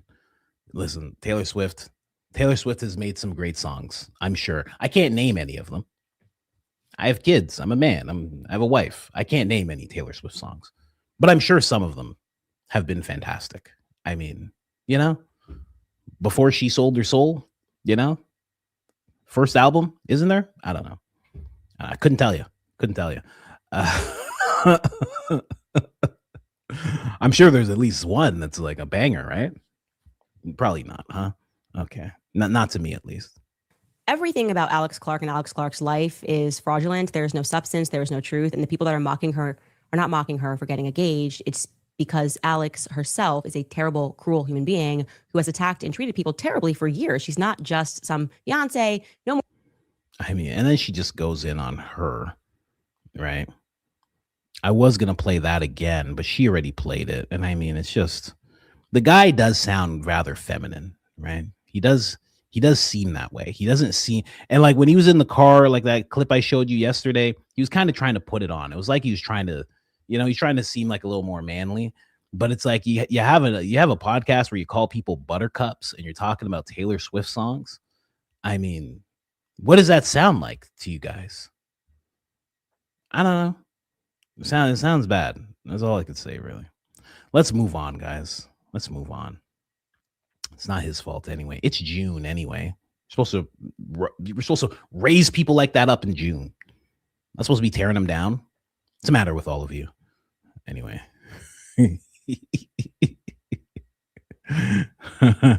Someone said mom raised them. My mom raised me, but my mom was also a bodybuilder. So she's also a bodybuilder from the Caribbean, and when she'd smack you, there'd be welts of her hand on your body because from the bodybuilding, from the muscles, had a big back when she was bodybuilding. You know what I mean? So it was different. I guess I had a different type of mom. You're a little harder of a mom. Yeah, I guess that's what guys need. If you don't have your dad around, you need a mom that's that has high testosterone, very high testosterone. Of her bringing up the video was to dissuade people from asking questions, presenting it as Charlie's dying wish. It doesn't really matter if Charlie's dying wish for her to take over. He just wasn't smart enough to put it in his will. Who could deny the dying wish of any person? And it's also important to remember that they at first said that they didn't want to release the video because people would say, but it was AI. What a remarkably odd and very specific thing to say. Okay. No one had ever accused Turning Point USA of creating AI videos of Charlie prior to. They were obviously releasing videos of Charlie nonstop. No one said, hey, wait a minute, these are AI. So the question became, why would they say that specific video would be received as AI? It was almost as though Blake Neff knew something that the rest of us didn't. Turning Point neglecting to share something personal from Charlie, not their usual bit, right? Weird. Turning Point 2.0 has been shamelessly whoring out every bit of Charlie's life and death. So let's get into what she just mentioned, right? There's this person who apparently, first off, that comment's just crazy. If Zach Costello actually said Candace single-handedly caused that dude's nuts to finally drop, I mean, just what's going on with Zach Costello over there? He's just he's a wild boy, I have to say. He's quite the wild boy. He says what he wants. If he actually said that, that is crazy. That is crazy and possibly true as well. But when she talks about the whole Blake saying you guys are just going to think it's AI, I found it very interesting that this person actually worked with Turning Point. They were working with Turning Point in the beginning days, like I mentioned, in the Candace days. They were one of the people that was all hands on deck, knew Charlie personally, knew the whole inner circle, and was very much in the I don't want to say in the inner circle, but he's drinking the Kool-Aid, I guess you could say. He recently left Turning Point because he did not like the direction things were going. Been very vocal about it. He says, I should point out, having worked in Turning Point's video department for years, when 11 Labs first released, we internally toyed around with cloning Charlie Kirk's voice. I know because I was the first one to suggest that we try it. I know they have since used AI dubs for him for promotional purposes, voiceover clips for the sake of pushing content out quicker due to Charlie's busy schedule. Getting him in the studio wasn't always easy. So sorry, Charlie. This is not outside of the realm of possibility at all. So, and when he says, sorry, Charlie, he's talking to the Daily Mail journalist who, for some reason, is the only one that gets to see the video and the only one who gets to report on it and all of those things. So this guy actually was the first one to suggest it. And he's saying, okay, this is him saying that they have done this. And I, from reading this right here, I know they have used AI dubs for him for promotional material, voiceover clips for the sake of pushing out content quicker due to Charlie's busy schedule. Getting him in the studio wasn't always easy. Interesting stuff. Very, very interesting. So he's saying that they used to do it. And I'm not surprised by that. I mean, there's a few podcasters, big podcasters, that when I hear them doing ads, and it's just the voice, and they're talking about like a video game, but they're like 55 years old, I'm like, oh, that's not them.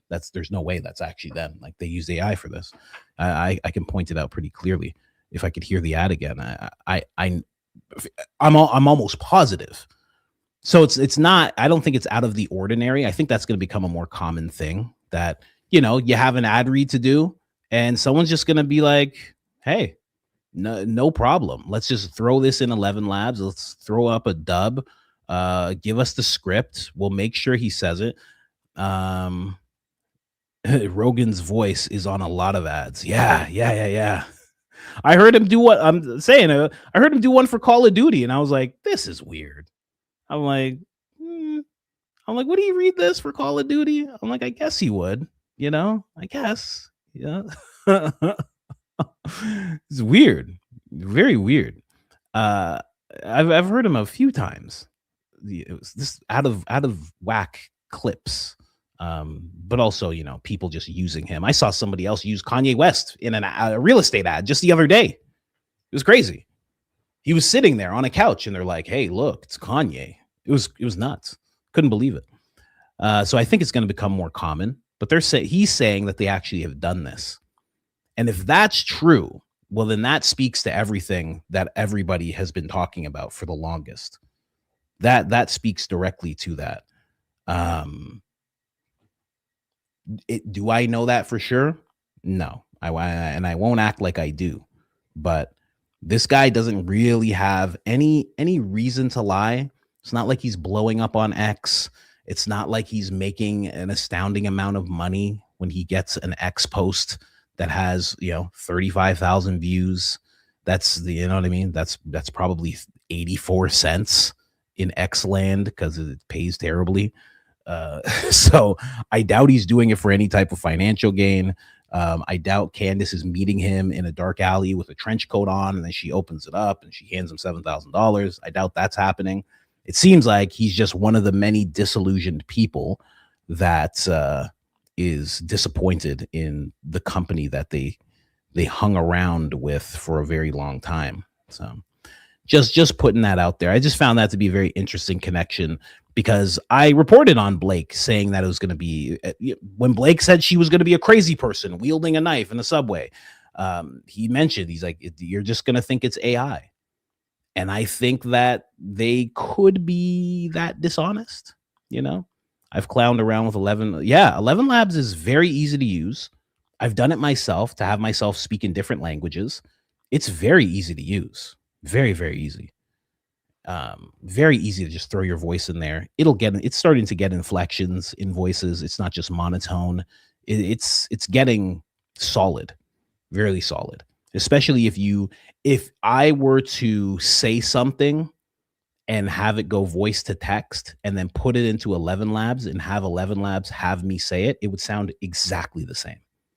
Exactly the same. There'd be nothing off about it at all.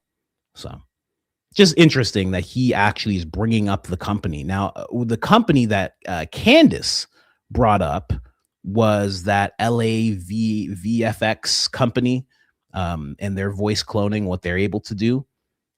But 11 Labs was the first. Yeah, somebody said military tech is way beyond that. 1,000,000%. You're 1,000,000% right about that. 1,000,000%. We couldn't even fathom what they can do. So anyway, I just figured I'd show you guys that. There was just a little connection that I made there. And then let's just jump over here. Let's jump over to the Charlie Kirk stuff that she was bringing up. She is going hard, just like Baron was, in the whole thing of Charlie really, really, really not liking women. We're really not wanting women to do anything but be mothers. And you know what?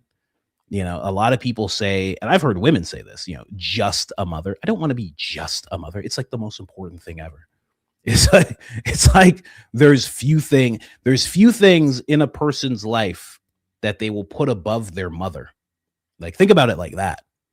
Don't think about the work of it. Think about where does it put you in that person's life, that child's life, as they become an adult, right? You're in the highest regard. You are in the highest regard to that person. So, it's never just a mother. It's a huge thing, in my opinion. I wasn't a feminist behind closed doors like Charlie. According to Andrew, this is not me. If you don't get baby fever being around young kids as a young lady, then you kind of have your answer. But if you're around a young child or a young baby, or like all of a sudden something greater than yourself gets activated, or all of a sudden you feel maybe a prodding by the Holy Spirit, then you got something to think about. But look, you could potentially do both. You could become an orthopedic surgeon and still do that. But there will be a lot of people that says, oh, just put the family thing on hold and put that on hold. I just want to caution you, a reality is that there are a lot of successful 35-year-old orthopedic surgeons that have cats and not kids. And they're very miserable. The study shows that married women with kids are the happiest. Why do you think that is? I mean, it's just nature. I mean, just becoming a CEO of a shoe company is not going to give you happiness. Women have it so mixed up. You can have a career after children, but if you try to have a career while you have your kids, there is no such thing as balance. Okay. That is such a myth. I can't spend half of the day doing one thing. I missed out half of that time with being with the kids. But of course, all of that changed the moment that Charlie was assassinated. Suddenly, we were being told that they could have it all. She was on stage describing how women could absolutely have it all. Her mother had it all. She was raised by a strong woman who did everything, even though she had a father and she had a stepfather in her life. She presented it as if she was raised like an orphan. So yes, the obvious point of her bringing up the video was to dissuade people from asking questions, presenting it as Charlie's dying wish. Does it really matter if it's Charlie's dying wish for her to take over? He just wasn't smart enough to put it in his will. Who could deny the dying wish of any person? And it's also important to remember that they at first said that they didn't want to release the video because people would say that it was AI. What a remarkably odd and very specific thing to say, okay? No one had ever accused Turning Point USA of creating AI videos of Charlie prior to. They were obviously releasing videos of Charlie nonstop. No one said, hey, wait a minute, these are AI. So the question became, why would they say that specific video would be received as AI? It was almost as though Blake Neff knew something that the rest of us didn't. Turning Point neglecting to share something personal from Charlie, not their usual bit, right? Weird. Turning Point 2.0 has been shamelessly whoring out every... And we already played that little tidbit there. But yeah, I mean, that's where she starts to break down the whole thing going on with Charlie and how he felt about women working. You know, Baron, of course, I showed you Baron. He was very much someone confirming appointment. Oh no, I have to confirm the appointment. Yes, definitely. Period. 3 p.m. please. Well, I have to confirm it. I need an assistant. Can't afford one. I just want one, you know. I need a nanny. Forget about the kids having a nanny. I need a nanny. I need a nanny that's like sitting over there, making sure I'm doing everything, not rolling off my chair and stuff, you know. But they do that whole breakdown. Baron did that whole breakdown. I think I'm not going to say Baron did a better job, but Baron really focused in because that Andrew Cole vet, that tweet really pissed him off. Really, it caught him off guard, which I loved, and it really pissed him off, and he really let that shine through. So both of them have really hammered that in. I think we all understand that just doesn't make any sense, and you know, everybody's talking about it. Everybody is being vocal about it, how it doesn't make any sense. And the thing about it is, I think I mentioned this before, they haven't addressed the fact that it doesn't make any sense. That would be the main thing to address. Like, hey, I know you guys think it doesn't make any sense that he would want that, and then explain. It would be a hard explain. I can't even paraphrase what that explanation would sound like. It would be a very hard thing to explain. But, you know, what they should do, if they had balls, they should just be like, we're taking over the company. How about that? Yeah, we wanted his wife. We wanted his wife in there. You know why? I don't want to take all the responsibility. That's why. And neither does Tyler, and neither does Blake. So we're putting her there, and she'll take all the responsibility. How about that? What are you guys going to do about it? Huh? I'd be like, oh, shit. Oh, God. All right. Never mind. I'd be like, okay. All right, man. You got it. All right. That's what they should do. You know, we don't really care what Charlie wants. Hey, Blake, they think we care what Charlie wanted. Blake's just like, I don't care what Charlie wanted, man. I don't get, could you imagine? I don't care what Charlie wanted, man. Charlie's gone, bro. We got his wife in there, and we're going to do whatever we have to do. I don't care. I ain't trying to do no grassroots stuff. Trying to do some mega donor stuff. You kidding me? You think we don't have stake in that island going up in Albania? The hell you think? Who do you think this is? You know who we are? You know how long we're gonna be around? Blake's gonna be a senator. Ain't that right, Blake? Blake's like, I'm gonna be just like Lindsey Graham in every way possible. Yeah, we don't care, man. We'll tear this thing down in order to I'm kidding. They would never, you know. But let's move on. Baron was right. That is the name of this segment. Baron was correct. I couldn't believe it when I saw it. I couldn't believe they said, I hope I found the clip where he actually does the impression. He nailed it from his theory to his impression of them on the computer. He nailed it. I was shocked at how well he nailed it. So, as you know, Blake was like, what do you know? That clip played, you know, everything like that. It was a little clip here, and that was it. Run Turning Point USA if something happens to me. Right? Erica would do a great job. Right? That whole thing, that played. Blake is like, well, what do you know? Clearly not enough. I mean, he has to have known that. Blake, you know what's funny? Blake is an internet troll.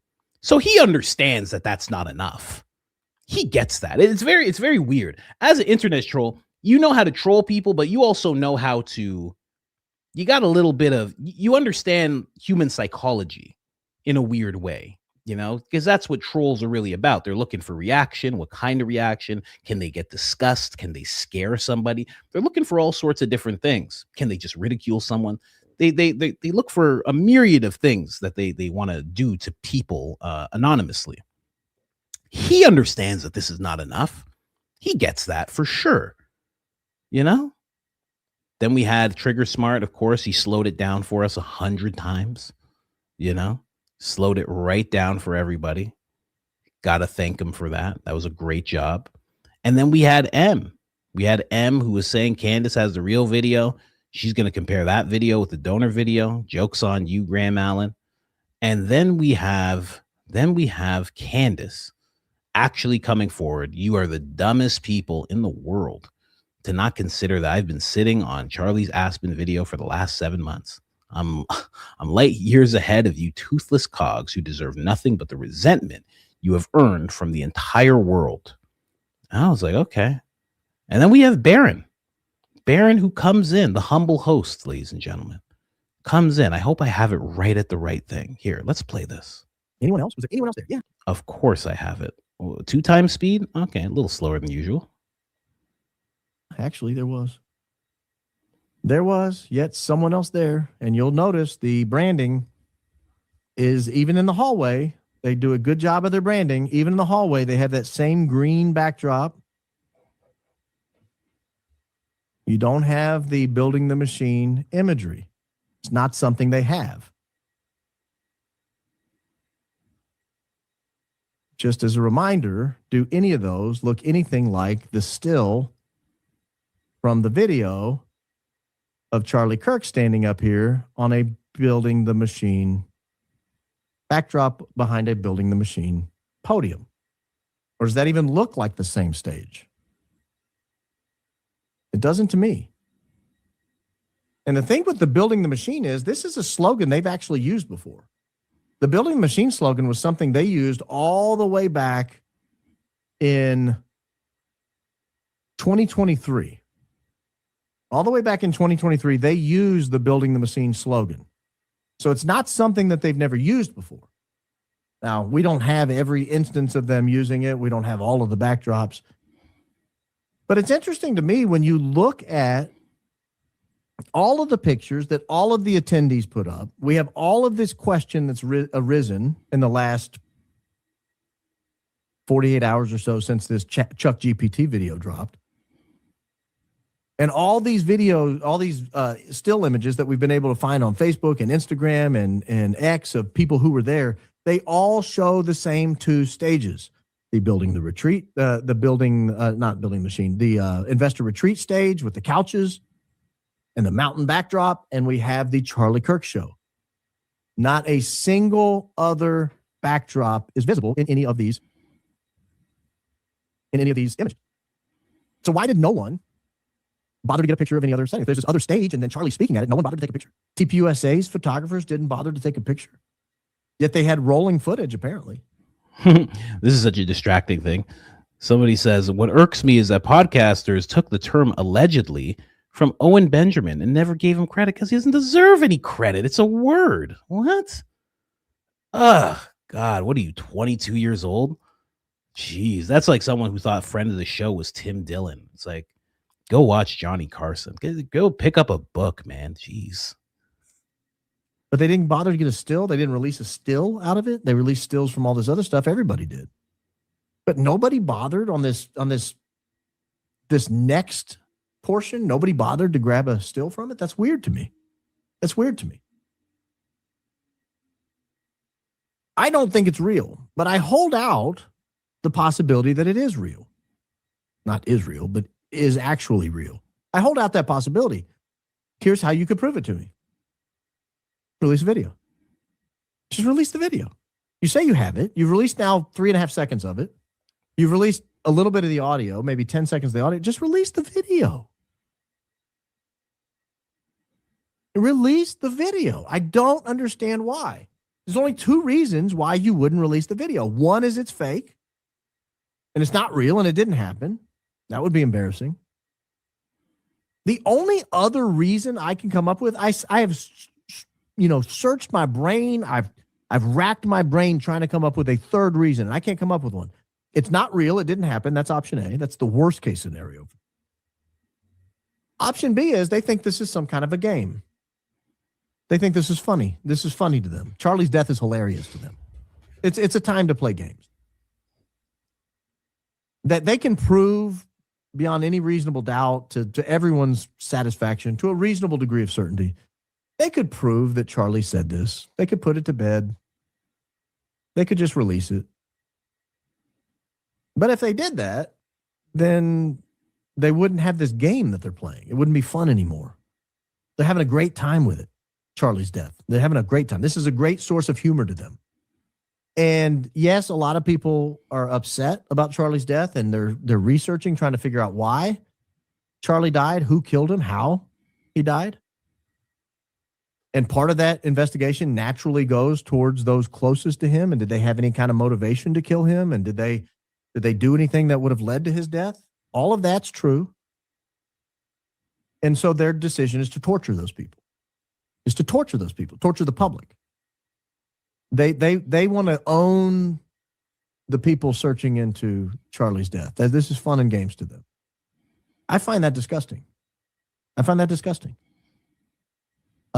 I think if Charlie knew his death was being used as a football by Blake Neff and Erica Kirk and Andrew Colvin, and that they thought this was great. They thought this was hilarious. They get behind the scenes and they clink glasses. We're owning them. We got this video and it would put this thing to bed. But why would we? We're having so much fun. I mean, he's 100% right. I mean, he is unknowingly knocking it out of the park. He is 100% correct that is exactly what they were doing, which is so crazy because Erica's the CEO, and you would think she'd be like, guys, come on, what is this thing you put together? Like, just put out the video. This is nonsense. They're questioning me and why I'm in this position. Just put out the video quickly. Like, we don't have time for this. Don't you know we're building? Don't you know we're busy building? We don't have time for this. What are you guys doing? Get started. I'm the one running the show. They're questioning me. Get this video out. What are you guys doing? This is nuts. You guys are making me look bad now. What are you guys doing? You already told me to dress like Tyler Robinson for that video. No one liked that. You both said people would love it. They didn't. Andrew, you were the one that told me pyrotechnics and glitter pants were spectacular. No one liked that. People are still making fun of that. I saw some real estate coach. He acts like he's pouring glitter on himself all the time whenever he does an impression of me. No one liked that.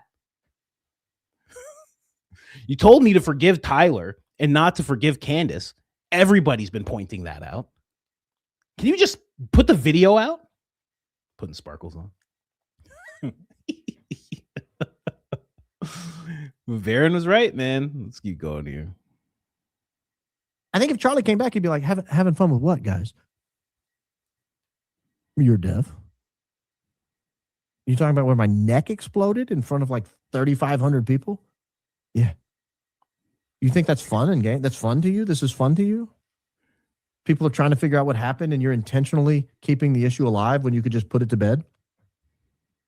Because I think if people really believed, there are a huge chunk of people who, if they truly believed Charlie wanted Erica in charge, then they would stop investigating the death. I mean, it's not all of them. It's not 100% of people investigating the death, but it's enough.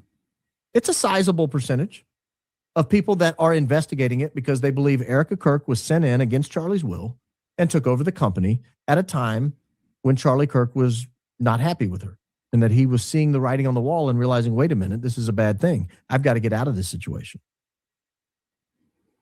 I so want to find the part where he actually does the invitation. Oh my gosh, I want to find And that if you have part the so evidence to bad. put that theory to bed and are intentionally torturing people, and that's fun to you, that's fun and games to you, this gives Blakey a chance to take his fat butt and sit it in front of a computer, and I'm going to own Candace over this death of Charlie. She's going to love it. You're like a crazy woman on a train with a knife. Charlie would think that's hilarious. No, he wouldn't. I don't think he would. Just casually, that impression. Oh my gosh. Yeah, whoever said allegedly you're rich and gay, yeah, we're just going to keep that on the screen for you. Yeah, we're going to leave that as an eternal snapshot on this channel now. Unless you are, just be proud of it, I guess. Yeah.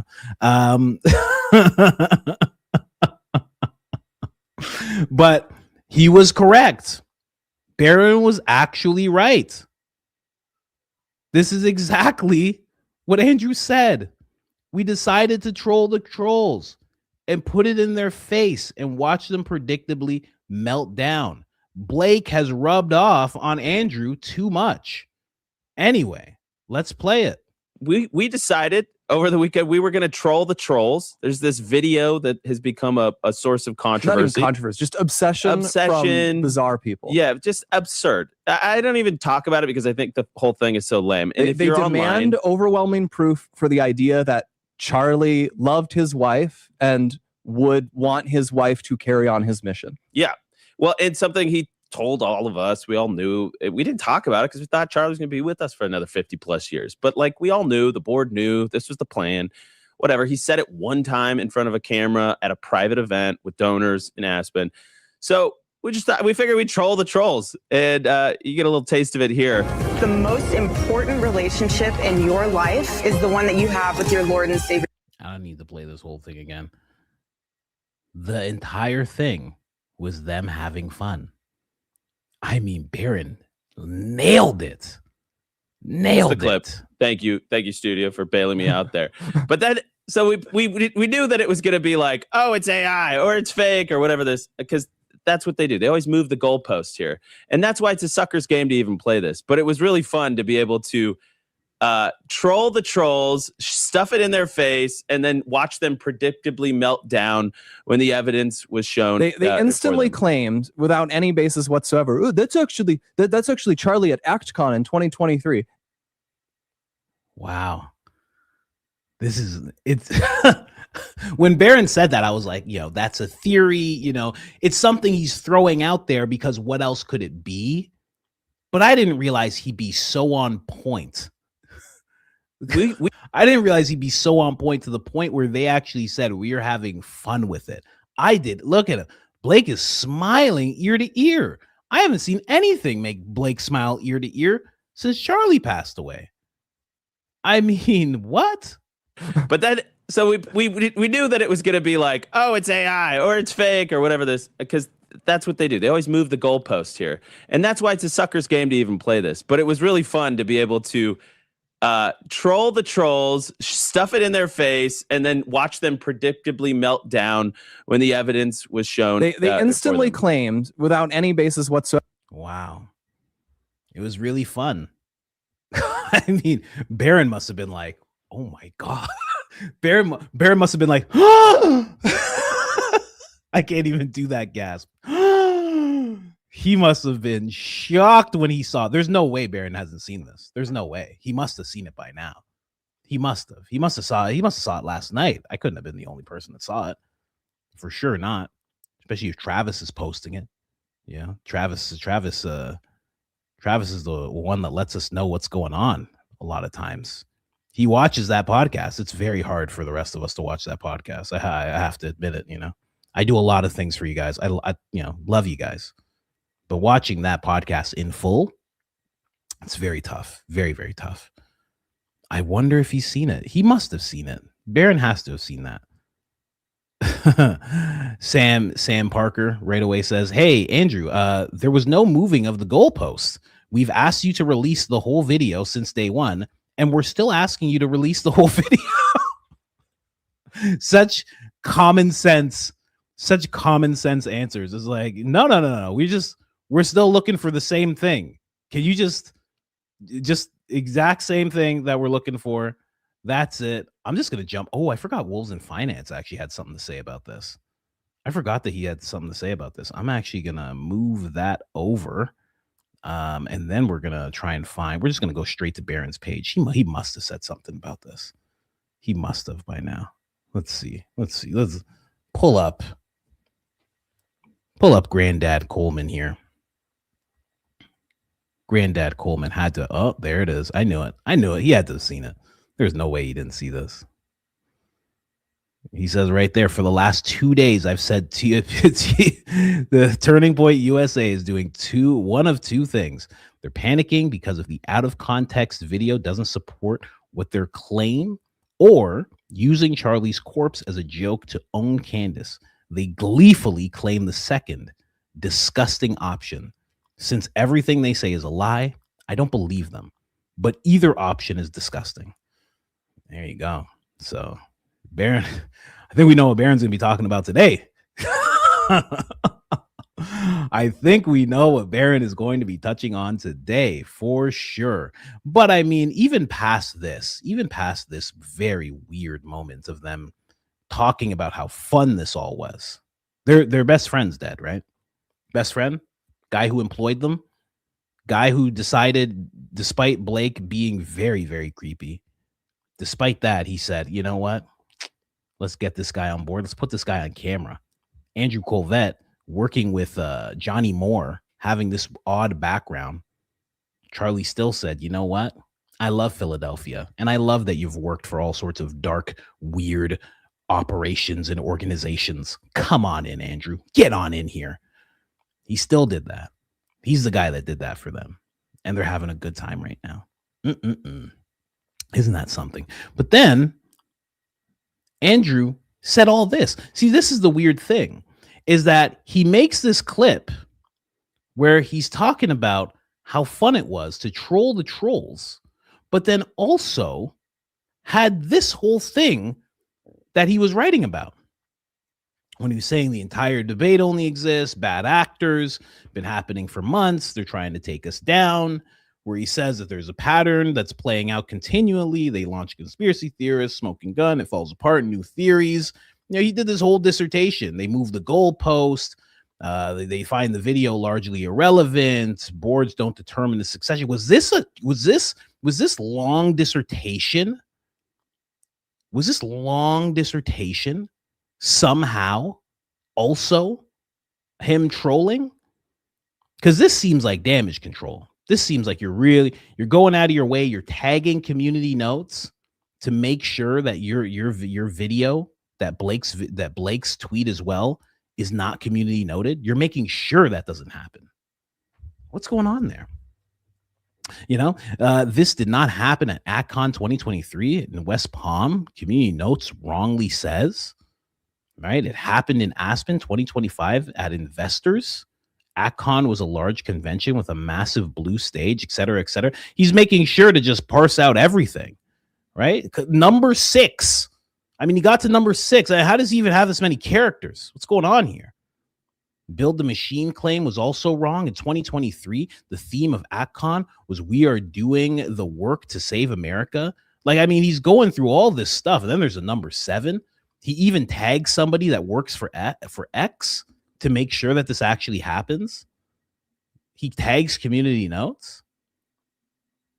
So I think Baron's right again. When Baron says, I don't even know if I believe them. It's hard. Like, what was this? At some point, and this is where Turning Point always ends up. They always end up at a point where something you're saying is not true. They always end up at this weird crossroads where there has to be one thing you said that's not true. So this is either when you did this, you were really panicking, or when you did this, you were trying to do damage control. You're trying to go like, ha, ha, ha, ha, ha, and you're trying to show that you're laughing in our faces about the whole thing. Because here it seems like you were panicking. And you put out this first, and then you put out the other thing. You even put out pictures like, hey, check it out, just so you understand, blah, blah, blah. He made sure to retweet it. What he did, what this is a quoted retweet underneath this guy showing this clip because it got community noted. I don't know, man. I don't know. Sad, sad, sad. Very, really, really sad. Like Baron says right there, you know, he said either option is disgusting. It's getting dark. It's getting dark, guys. I mean, this is very weird stuff. Weird stuff that they're engaged in. But Baron hit the nail on the head. Good for you, sir. I mean, Candace is on vacation. Baron came through for us, man. Candace was, gallivanting with George 007. Baron was here doing the Lord's work. Yeah, but he called it. He definitely called it. It's pretty crazy. Pretty crazy. Anyway, guys. You know what Charlie used to say? Huh? You guys know? Besides that he wants Erica to run Turning Point. You know what he used to say all the time? He used to say this. When I see a story and it doesn't click, our guts are usually right. That's what Charlie used to say a lot. Anyway, let's move on. The reason I show you this, because somebody's like, a real friend from Turning Point has arrived. Thank you so much for speaking out. Again, this account here, I don't know, this Artifix. I don't know what their actual name is. Unless that's their actual name. I shouldn't just be like, names come in all shapes. From reading all these super chats and coffees, I have to say there's all sorts of names out there that I can't pronounce. This could be one of them. Someone says, yeah, Tyler. I should actually show what Tyler wrote. Tyler said, many don't know the history of Turning Point USA, specifically how it came to be against all odds. Charlie launched an organization in the shadows of the Obama re-elect campaign headquarters in Chicago. Although every established political force on the left and the right tried to stop it, it grew into the most influential activist organization in modern American history. It's so true. That's what it was. And look at what it's like turning into. Like, what happens in a year from now for Turning Point, for what Charlie built? Man, too bad. I was privileged to meet him, blah, blah, blah. Yeah, I don't want to get too much into what Tyler has to say, but basically he's breaking down the history. This guy commented this. Yeah, Tyler, this is getting too blatant to ignore. I was there alongside you at the beginning of Turning Point USA as an intern, a staffer, a cameraman, and spent years producing content and amplifying Charlie's message. And honestly, in Charlie's mind, this guy might be like one of the more important people because Charlie absolutely gravitated towards content. He knew that content was the name of the game. What Turning Point USA has become today is the exact opposite of what he built. You've taken a real anti-establishment movement and dragged it back into the tired 2012 GOP neocon playbook. Endless foreign policy adventures, lockstep loyalty, and punishing anyone who steps out of line like Thomas Massey, while using his old words to push whatever agenda the administration tells you to. That's exactly it. It's become like it's become an organization that operates like Benny Johnson. You know, the reason I say that is because that last line he said, you know, do whatever the administration tells you to do. That's what I see when I see Benny Johnson. Whatever the administration is saying, he's like that's what he's saying, you know. Whatever division needs to be made, he's making sure to make that division for you. Yeah, I start to realize now, I was going to cover it with the Carmelo Anthony thing, but Benny Johnson is the right's Rachel Maddow. That's what he is. I don't even have to show you side by side. You're picturing it right now. You're picturing the glasses, the hair, the way that they talk, all crazy like about the other side. That's what he is. And that's what Turning Point's becoming. It's becoming an organization that has the spirit of Rachel Maddow inside of it. Oh, yeah. Someone said, don't forget the coffee link. Oh, man, I'm really sorry. I completely forgot. The baby had me. You know, I had my hands full, quite literally. I had my hands full, very, very literally. Anyway, let me just get this out there and make sure I pin it for you guys. My apologies. Usually goes up right at the beginning. Sorry about that. We're 2 hours in. My bad. There it is. Pinned. There you go.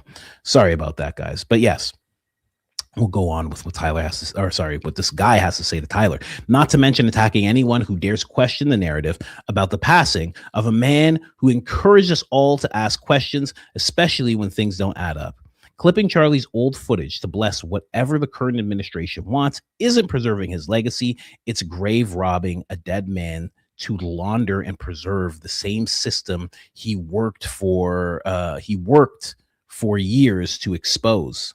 Charlie was a disruptor, not a party mascot. Please just stop using his name, his words, and his corpse as a shield.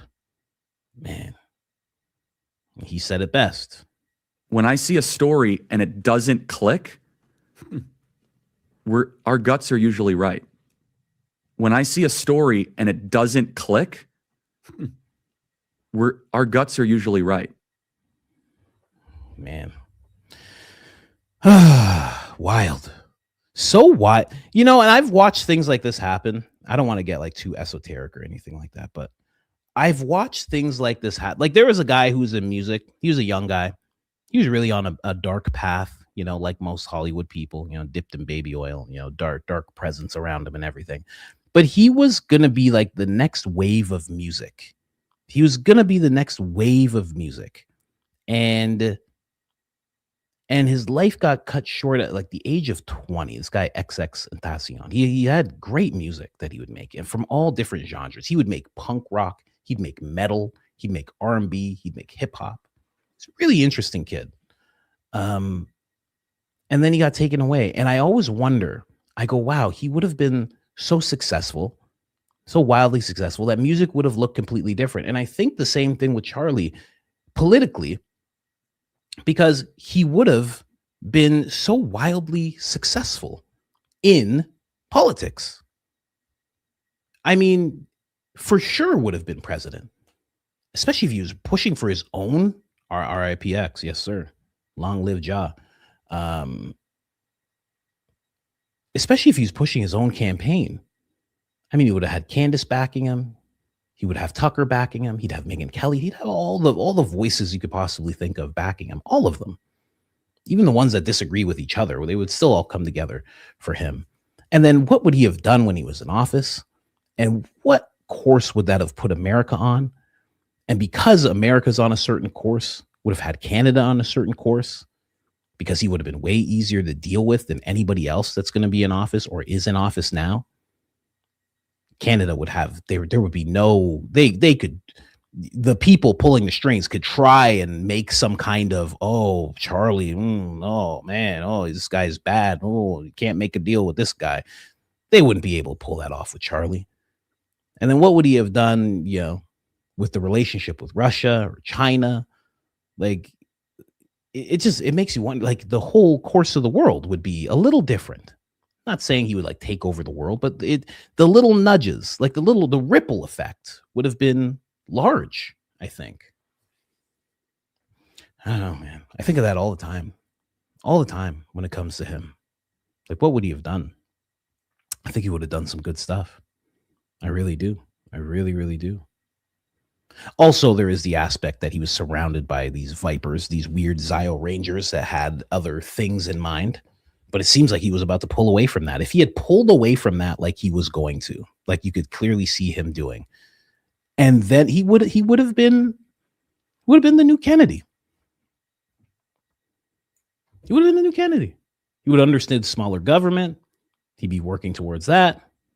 I don't think he's a guy that would have got eaten by the machine, is what I'm saying. I don't think so. I know everybody does. I know. But when we talk about everybody, we're talking about like George Bush Jr., who's connected to George Bush Sr., who literally looked into the camera and said, when the New World Order takes over, and believe me, it will. That's your dad. I don't know. You're not what I'm talking about. Yeah. Obama loves Saul Alinsky's work, was a community organizer, loves Saul Alinsky's work, related to George Bush. What? So he's not really the kind of guy I'm talking about, right? Bill Clinton voluntarily gets dipped in baby oil, so they say. I don't know. That's just what I've heard. I don't know if that's true. Seems like you would have a problem with it. Saw pictures of him in that pool, right? When those documents released. Yeah, he's mentioned quite a bit in there. He's not the kind of guy I'm talking about. You know what I mean? The president now, he's not the kind of guy I'm talking about, right? He would have been a different guy. I don't think he would have been like those guys. I don't think so. I really don't.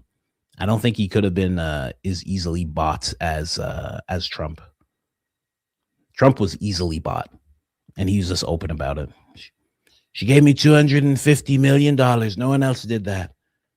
And I think she loves Philadelphia more than she loves America. I don't care. Who cares?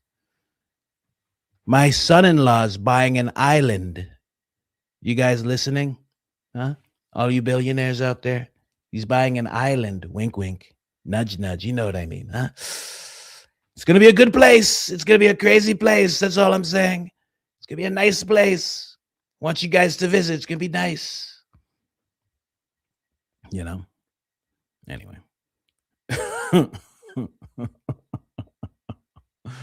Man, anyway, let's keep going here. So he also had this to say. He said, we will never forget I built 100 office chairs by hand as an intern in the new Turning Point office for this man as a disillusioned 17-year-old. Today, he refuses to respond when I respectfully challenge him on issues that don't sit right with millions of people just like me. Couldn't be more clear where these people stand to me. And this pattern of preserving loyalty above all is why I left the company when I did. But I never stopped believing in Charlie. Sadly, the people who run the show claim to welcome free debate. And the minute someone challenges them legitimately, they block them. Charlie is definitely rolling in his grave. Just makes me sad to watch it all play out this way. As he shows that when he said that first thing that I said to you guys, or that I read to you guys, Tyler blocked him right away. Well, there you go. There you go. Very interesting. I wonder what else this guy's going to have to say. I mean, there's just this little bit, but I mean, this is more funny than anything. The remedy to a sick culture is telling young women to sacrifice their childbearing years to put themselves on camera, fight in a fake culture war. I mean, amen to that. Only to end up in a lavender marriage to a closeted man because owning the libs is the only thing your brand has left to stand on. Damn, this is not the Turning Point I helped build. This guy is very disillusioned. I wonder how old he is now. Because he's 17 when he started. That's a sad thing to go through. That's a sad thing to go through. So we'll see. We'll see what more he has to say as time goes on.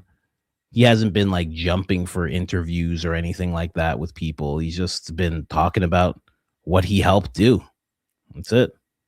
Yeah, he's producing things. I produced an FBI whistleblower video at Turning Point alongside Charlie Kirk. To this day, Turning Points, USA's most watched video, Rumble, even when we won a Gold Telly Award in 2023 for it. Wow.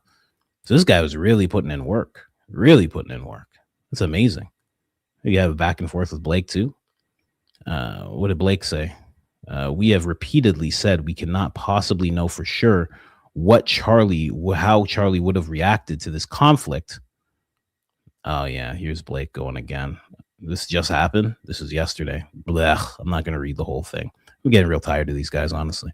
The conflict, all we can do is use our knowledge of how he reacted to things while alive to create the best case or the best guess. What we have said is Charlie repeatedly strongly argued against pursuing regime change with Iran. So this is the whole thing. They're just trying to, twist and pull. I just want to see what this guy had to say to Blake. This is not a long way of not saying no new wars and actually standing on it. Charlie was consistent. America first meant no more endless foreign entanglements, no regime change wars, and no neocons dragging us into another Middle East disaster. He literally said regime change in Iran was pathologically insane.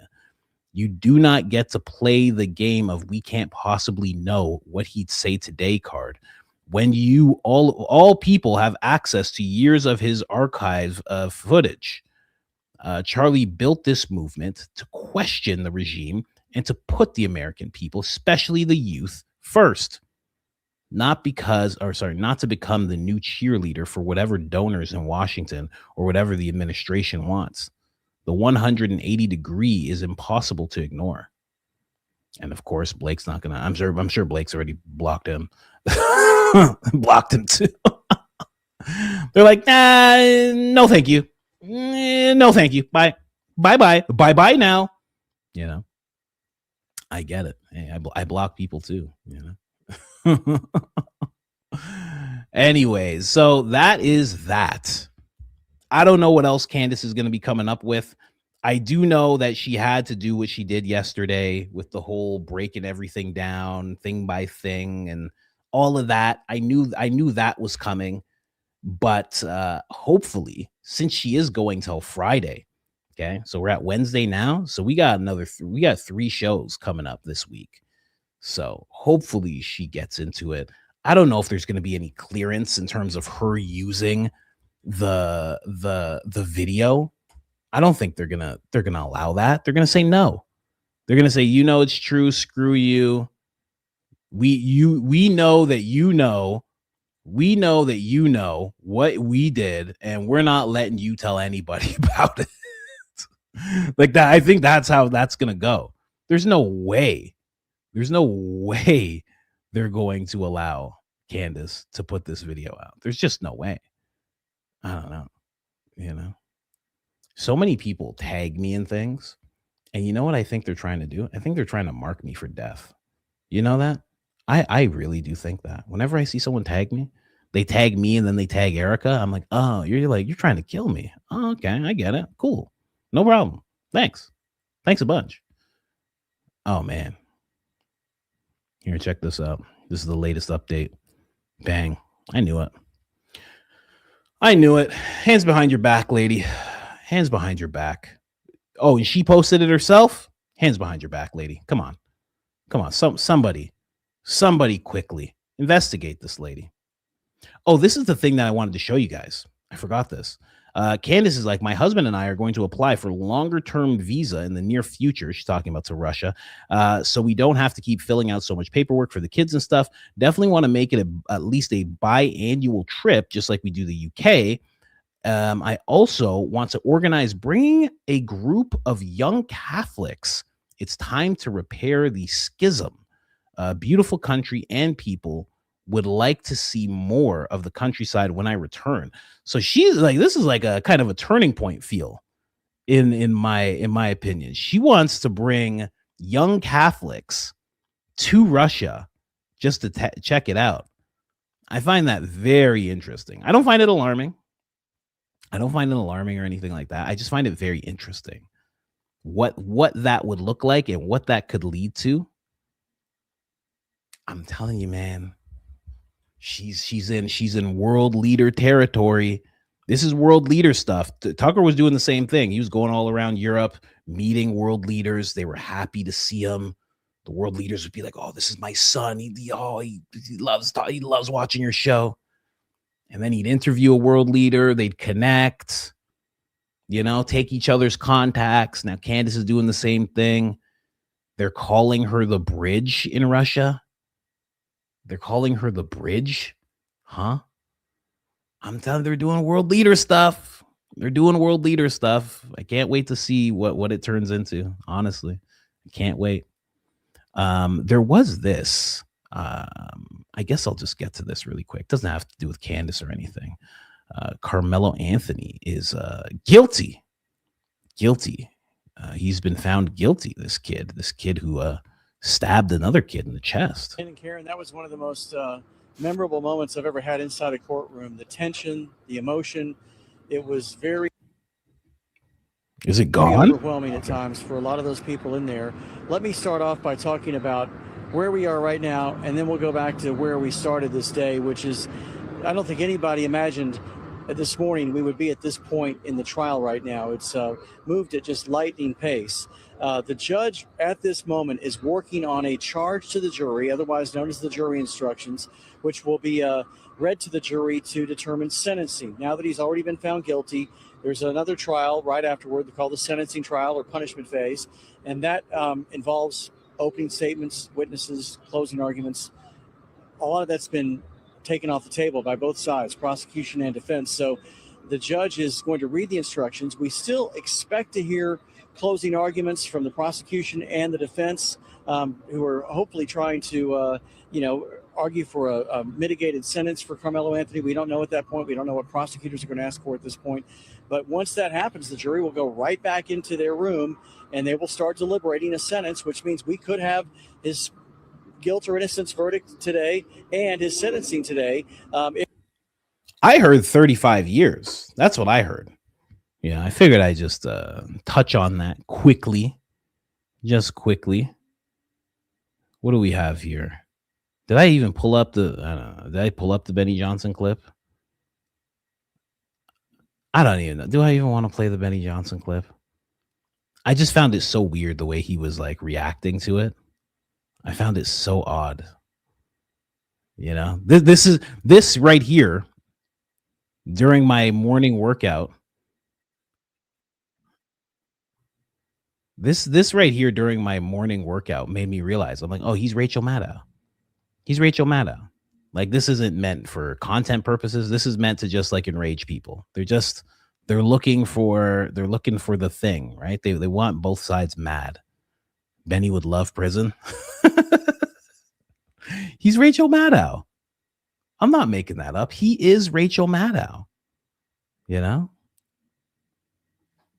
I don't even care if I agree with him or not in this situation.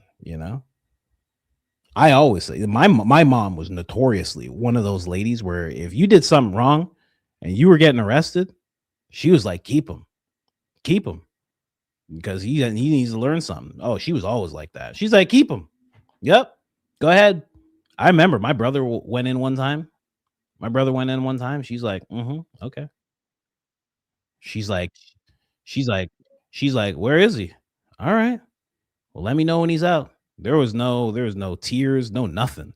She was no nothing. She's like, keep him. Go ahead. She's like, and if you do anything wrong, I'll let him keep you too. I was like, all right. She was very much like that. Very extremely much like that. Here, let me just move over here. I'm telling you. He's Rachel Maddow. I'm not making this up. He's Rachel Maddow. I'm just saying. The glasses, the hair, right? You know what I mean? They both look like they drive Subarus. You know what I'm talking about? You know what I'm talking about. It's the same guy. Someone said Subaru Energy right as I said that. You know exactly what I'm talking about. They both look like they drive Subarus.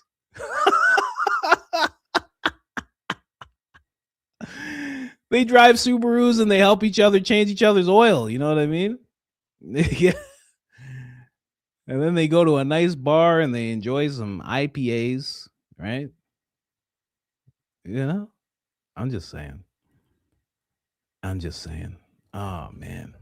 Anyway, that's Benny Johnson, guys. I don't really want to play his clip. Can you even hear it? Let me see if you can even hear it, because this thing's like warning me that for some reason it's gonna the audio's not gonna play. Can you even hear this? Let me know if you can hear this.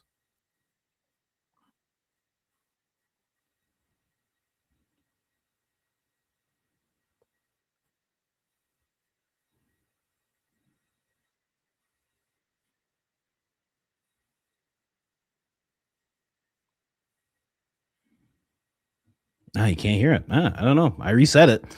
I don't know. I'm not even gonna play it. I felt like it was just weird. It was like when Officer Tatum started yelling about like wanting to see people lose their lives. I was like, this is so weird. Like, what is this? And he's basically talking about a kid, a kid who did something incredibly wrong. But he's like, this kid was blubbering. He was blubbering. It was crazy what he did. He was blubbering he was crying. Have you even apologized? Have you cried for the family? It was so like, oh my gosh, like, okay, like, relax. We get it. The kid's going to jail, And again, it became so like, as I'm listening, because in my morning walk, I'm listening to some of him. I'm listening to Candace, right?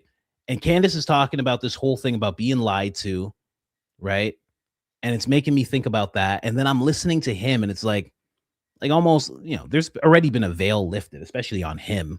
But it was just like, yeah, he is literally just trying to rile people up.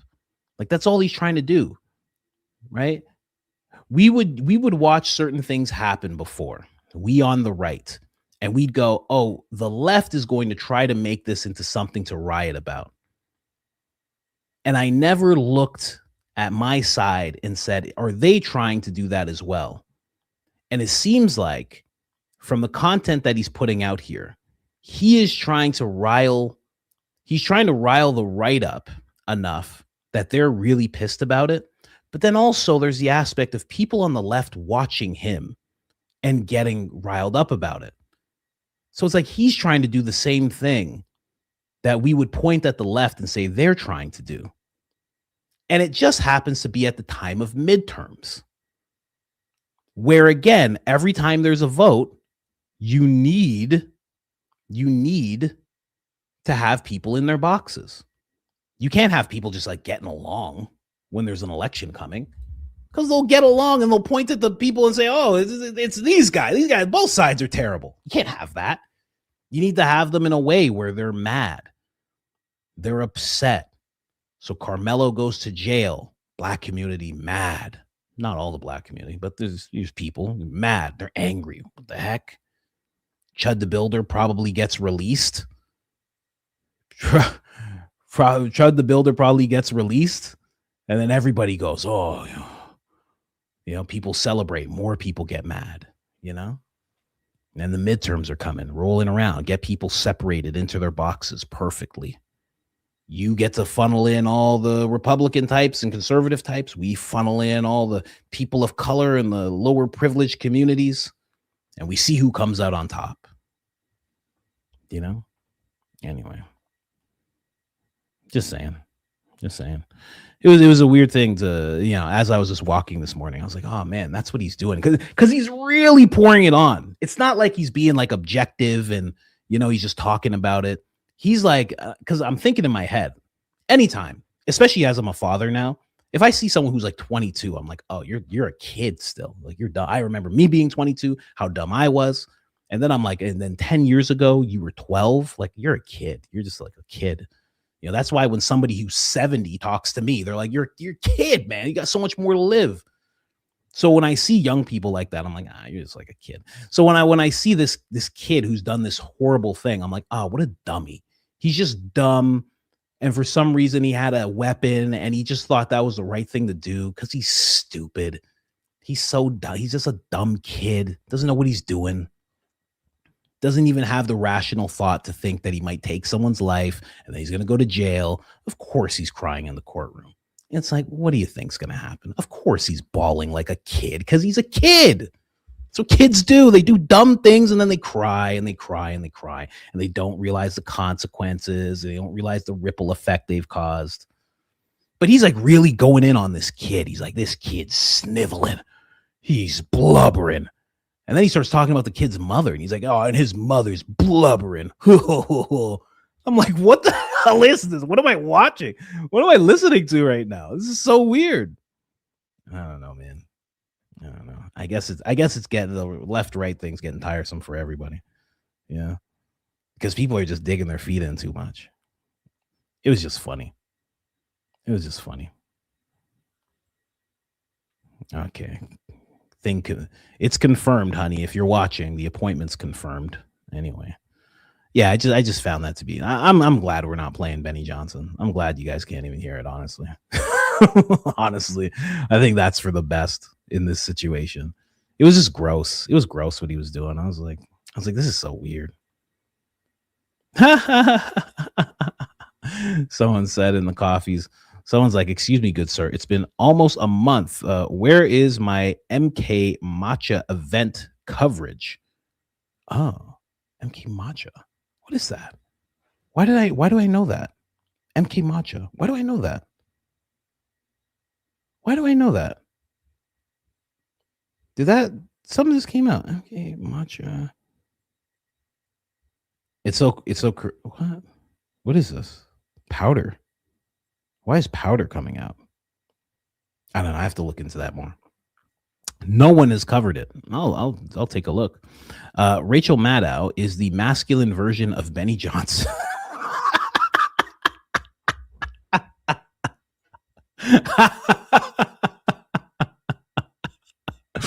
Oh my gosh. Also, please have another wife date night when the babies allow. Yeah, we really got to get on our member stuff. We've just been trying to get used to everything. And it's just like, and now it's like the exercise comes into play. I have to exercise. She wants to exercise too. Like I might have to start doing them by myself just because it's easier to pull off. I might just do some interviews. I know Daily Fredo, she wanted to come on. I know there's probably a bunch of other people. There's some other podcasters that are small that I think you guys would get a kick out of, and I would love to give them a little bit of a platform. So I might do that. But we owe you guys a bunch, and we really want to start doing it. But it's just been hard, especially recently. Recently, she's had a rough time sleeping.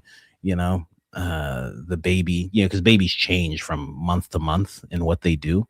So now it's getting a little rough, but yeah, you're 100% right. You'll co-host? Who's this? Mike Riley? You'll co-host? You're one person I would consider having co-host. Yeah, I definitely would consider that. We can get on here on StreamYard. I just have to give you a link. We could do that. We might do that. We just might do that. Let's talk about it. But Rachel Maddow being the masculine version of Benny Johnson is see, that's why I love you guys, man. You gotta be able to, and you're right. You are right. I mean, that's you're actually correct. She is a little more masculine than Benny Johnson. She would definitely be the top. She would be the top. He would be the bottom. Pegs all around. You know what I mean? You know what I mean, right? There's kids listening. I don't want to get into it too much.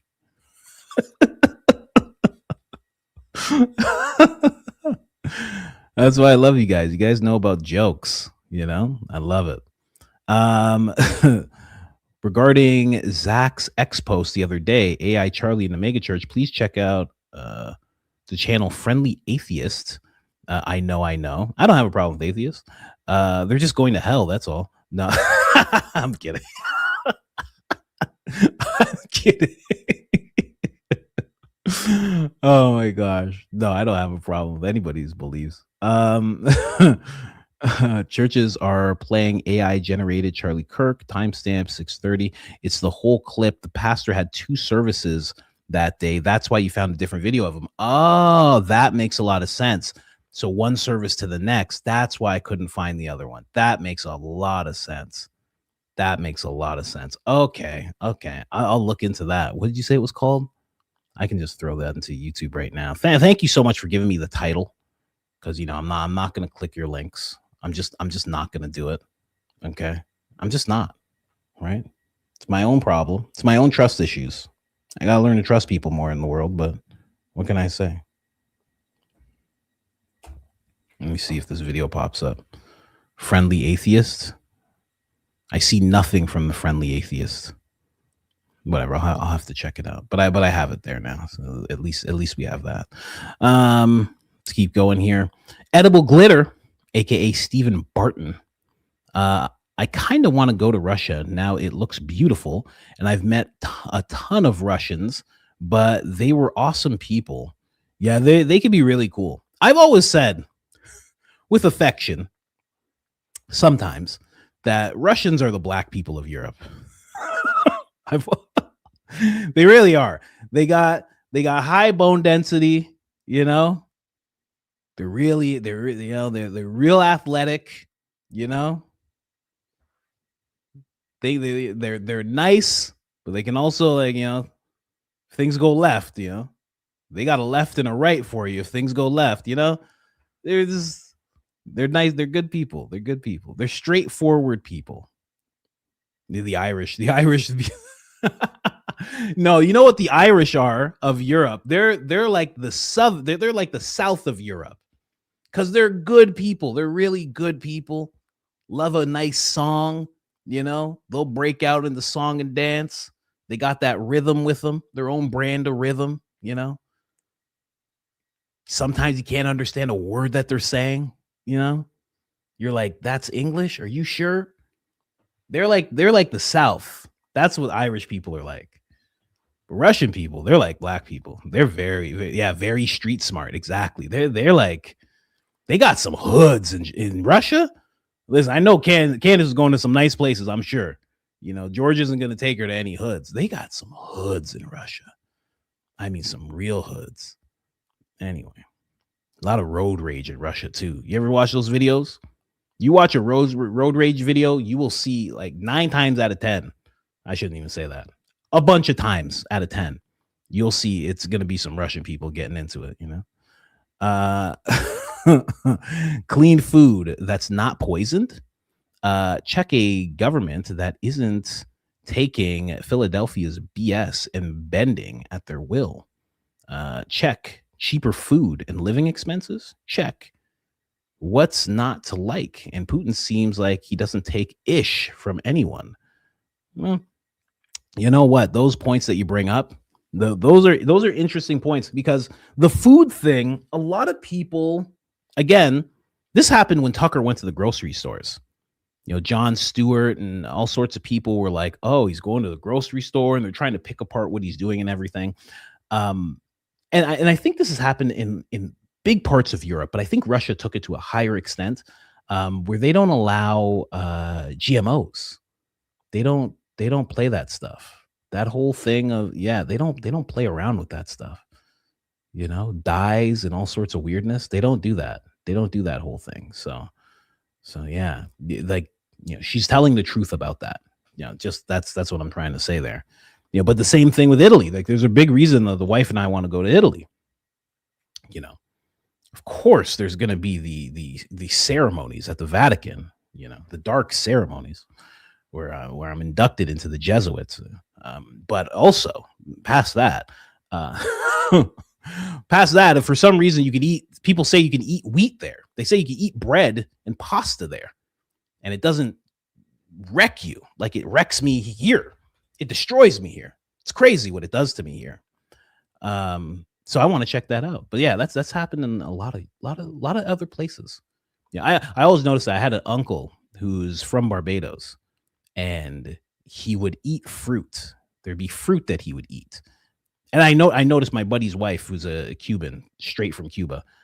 She has said, I've heard her say similar things, where he would eat this fruit, whatever it was, a mango or whatever, and he'd be like, this is not how mangoes taste.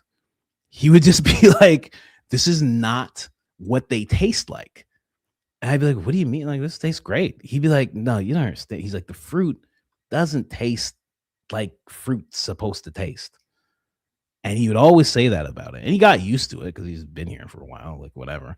But he would always say, he's like, it's so different. He'd be like, it's so different, you know? So again, that's one of those things where, I don't know. It's weird. I don't even know if I could call it a trade-off. I don't know. Because again, you know, I really do value, and I think every American should really value the First, Second, Third Amendments, all of them, right? I really do think those are really special. It's a really special thing, and it's not anywhere else. There's nowhere else where that exists. And I don't know if the trade-off is worth it. I don't know, but I don't know. It's just such a beautiful thing. This is a really, really beautiful thing. And not enough Americans realize how beautiful it is. You know, so, you know, eat your poison food. It's fine. Stop complaining about poisonous food.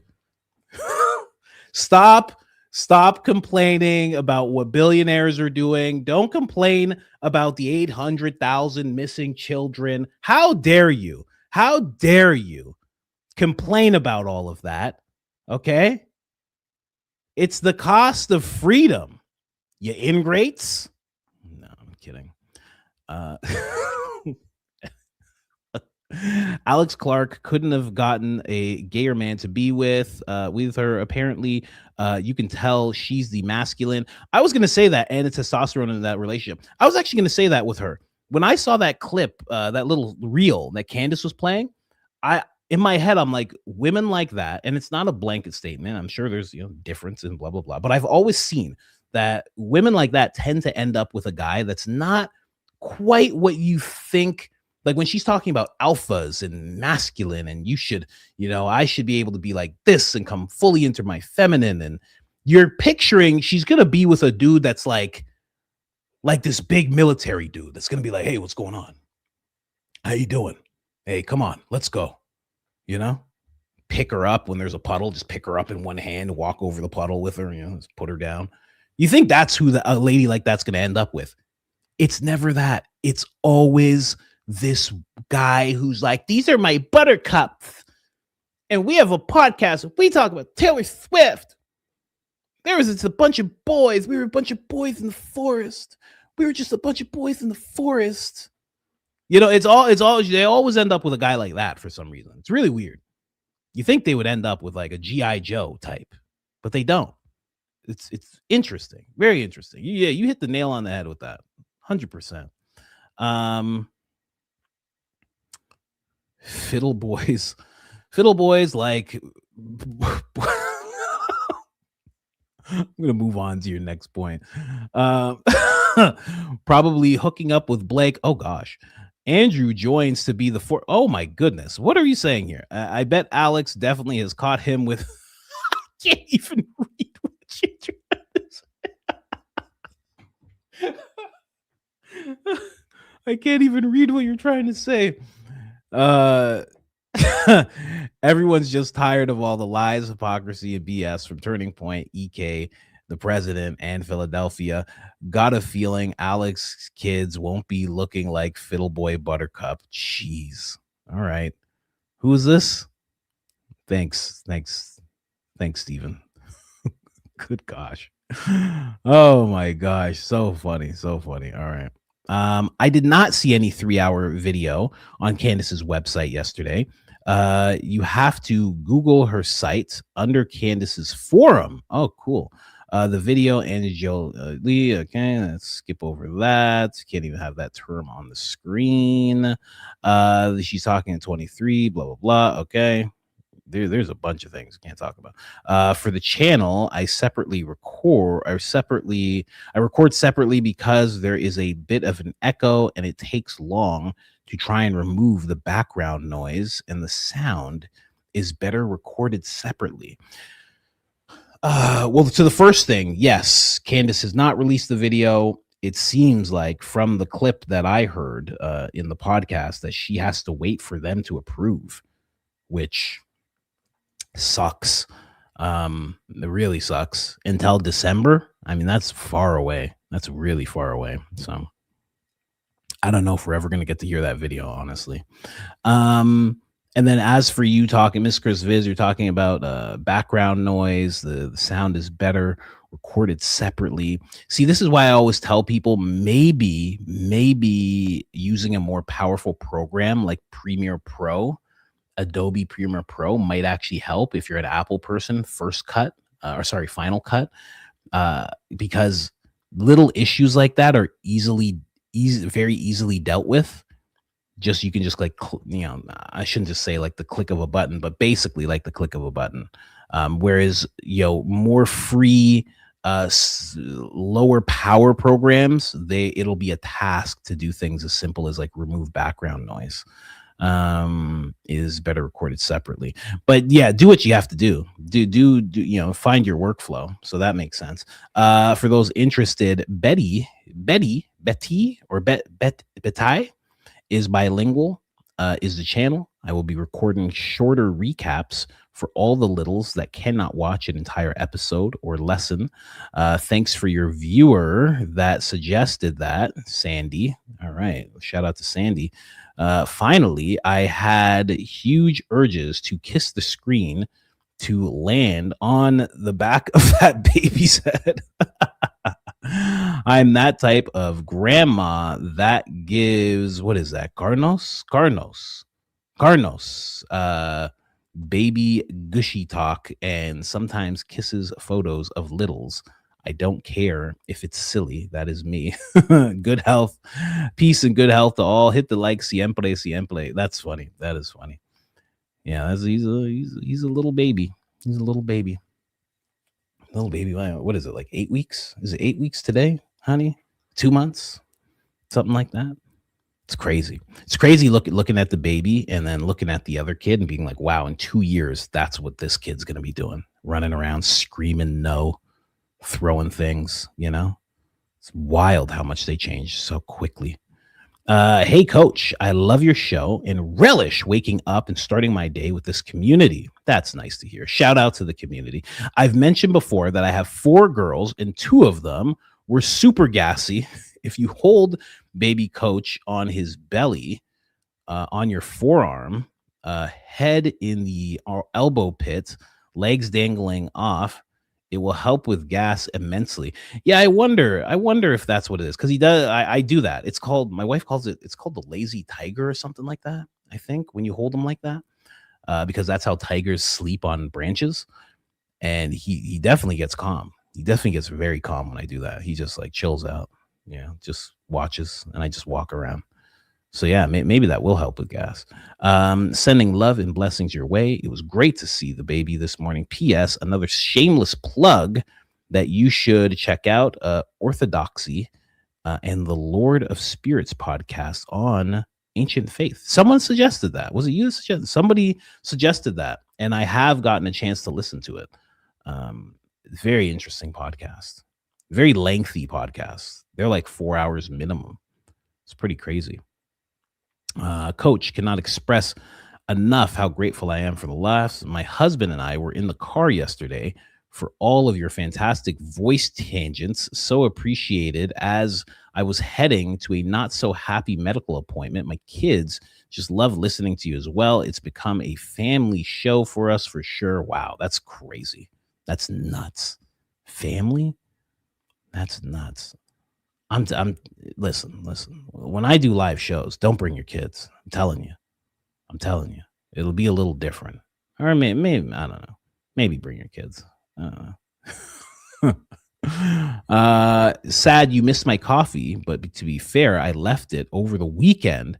So it was way back, but posting it again because I would love to hear your thoughts on how this interacts with the Nephilim in Hollywood. My old comment, hey, coach, loved your coverage of the Tucker interview type of content where you shine. You have spoken about sigils quite a few times, and that made me look up the definition in my World Book Encyclopedia set from 1941 because actually I am a nerd, and it led me down a crazy rabbit hole. The closest word to sigil is sigillaria, which is only stated to see a word Saturnalia. Interesting. I know exactly where you're going with that. You bring up Saturn, which has the definition basically a free for all festival where everything would close down for 7 days. By the way, December 17th to the 23rd in ancient Rome, no one would be prosecuted for wrongdoing. The purge. Okay. The purge. The ritual would be performed, and the entire festival was in the honor of Saturn. If you don't know, Saturn, Satan, very, very close together. Like the cube of Saturn, black cube of Saturn. And then there's like certain cultures that like worship a black cube. There's like this whole thing behind it. Saturn was the youngest of the Titans who overthrew his father to become the ruler of the universe and didn't want to be dethroned by his own children. So he swallowed them until the mother eventually hid a son, Jupiter, who later dethroned Saturn. Anywho, it states that a few days of this festival is when they give gifts called sigillaria, which were little clay figures. This is said to have predated and is comparable to Christmas as a pagan holiday. And now I feel gross. Jeez, that's a lot. I'm sure this might be common knowledge in the tinfoil world, but I'm just waking up and was about to say, Mama, make it stop. Thanks for all that you do, Coach. Sending love to you and Mrs. Coach and the growing family. Thank you so much. My thoughts on that? Oh gosh. I mean, you're onto something. Keep going. I've never heard of these things. I know about Saturn and Saturn worship, and I know that that still happens today, but I don't know much past that, quite honestly. I know there's a few cultures that still worship like black cubes and things like that. They wear black cubes at certain times of prayer. I know that there's that. But I can't really think past that. What else? I mean, that festival sounds like the purge. It makes sense because they're worshiping Saturn. Saturn is linked to Satan. So during that time of not being prosecuted for wrongdoing, means that wrongdoing was being embraced. So it sounds bad. It sounds all bad. Couldn't tell you any more than that. And the fact that it was happening in ancient Rome makes sense. It makes a lot of sense. Just say, Julie, my bad, Coach. I was mistakenly typing. Okay. So we are at the, what is this? Okay. So we've already read these ones. Let me see if any new ones popped up. We're gonna move on to the other ones. Okay. All right. Just to make sure. All right. Let's move on to the supers, ladies and gentlemen. Moving on to the supers. Daisy, what's going on, Daisy? The greatest researcher in America. I don't know if you've heard that. Baby's first show. Yeah, right. Brian Harpole, hi with the mints from Giovanna. Christ is king indeed. Christ is king indeed. I pray to him a lot because I'm a little I have a little bit of guilt for what happened. You know, I tell everybody that it wasn't my fault, that what happened that day. You know what day I'm talking about. But deep down inside, I feel like it was my fault. You know, my boys were giving signals in the background and I was just caught up in mints. My boy Rick was on the other side. He was doing something with his shirt or something was going on. I feel like I've been deceived, Gianna. But I say all that to say hello. How you doing? You know? Where is Brian Harpole? Yeah, they're using him right now for that lawsuit. Sad that they're using him like that because he has no case. But it's just another thing to like drag on Candace. It's wild that you get to a certain point of revealing things and then they're just like, we're just gonna attack you. we're just gonna attack you until until you stop. You know, it's crazy. Other people would have folded by now. It's really tough what she's going through. Really, really tough. I couldn't imagine. I guess you would just push through. Ian Carroll owning Blake. Oh gosh. Oh goodness. Come on. Ian Carroll, like the boogeyman, just popping up on X. If you guys aren't seeing Ian Carroll, telling you, if you have X, you'll find him. You'll find he's out here. He's out here doing his thing. I'm telling you. A lot of people ask where Ian is. Oh, he's owning Blake on X right now. He's ratioing Blake as we speak. That's what Ian Carroll's doing. That's what he's doing. That's what he's up to. If you're wondering what Ian's doing, he's given Blake the business. Yeah. Let's see here. Oh gosh, yeah, Ian Carroll's going in. Oh, so sad. All right, let's keep going. I might have to just make a separate episode about that. Love the show and seeing your sweet baby. Thanks for baby swing. This is for the baby swing. Yeah, we got to get one of those swings. We got to get one. You know, a better one. I think we might have one in the I'm pretty sure we have one in the basement. I don't know if it works. I haven't seen it work, but we're supposed to have one. And I think my in-laws have one too. Yeah, we gotta get a swing. Something. But some babies don't even like the swing. So it's like a hit and miss. Oh my God. We got one of those things, one of those things that bounces like that. And they just lay on it. It's like a catapult if you did it the wrong way. He doesn't even like it. Now we got to return it. We don't even know where the receipt is. Oh my God, it took me a second to make sure, but it is a baby. So sweet. I see his melanin came in. Yeah, that's what it seems like, right? Seems like he got a little darker. Which is crazy. That's my boy. It's getting dark. Getting dark. Not too dark though. He's not gonna get too dark. I think he might be at his limit for all I know. I don't know. But yes, it was a baby. You couldn't tell. Maybe I had a doll, Someone please leak the video to me. I'm willing to rot in a jail cell, bought and paid for by Turning Point USA. Yeah, right. I mean, I wonder who gave her that video, because she had it in its entirety. Wouldn't that be someone from Turning Point? Like, who else would be filming the entire thing? I don't know who was there. We won't know who was there. But could you imagine some millionaire donor like having their phone and just for 3 hours just being like this, just recording everything of Charlie? That wouldn't make any sense. It would have to be someone that works for Turning Point that gave her that video. That's all that makes sense to me. Picture a millionaire donor coming with like a tripod and just be like, oh, I'm going to film this whole thing. I don't really see that happening. Oh. Baby grifting. There's no baby grift. Oh my gosh, I wish the baby would just sleep. Jeez. If the baby just slept, I would put the baby in the other room. That's where the baby was. I was like, I'm just gonna put the baby in the other room, put the baby in this little crib, and then my wife will just stumble onto the baby when she leaves the shower. But didn't work. Didn't work at all. He hated it. He was pissed. He was really mad. Mad props, coach. Thank you very much. Appreciate you. Hi, coach. Your son was just happy to watch you speak. Just staring at dad, safe in his arms, so wholesome. Yeah, that's actually what he was doing. He's just looking at me speak. I guess he's never heard me just like speak consistently like that. I'm always just like, I guess I do, but like never like that. Never, because I speak louder when I'm doing this whole thing. So he was just staring at me.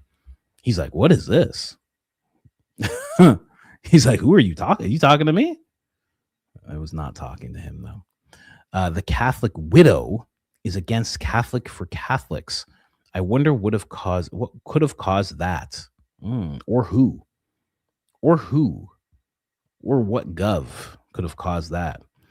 Genetics is interesting. I'm Black, West African. My hubby is mixed, white mom, Black father, and our daughter is lighter complexion than your baby. Robbed. Robbed. Yeah, I mean, when you got the mixes going on, all sorts of things could happen. All sorts of things. So much. You never know what's going to happen. For all I know, he's going to have like white guy hair. Yeah. A lot of little mixed boys. They just get white guy hair. They're just dark and they got white guy hair, and that's it.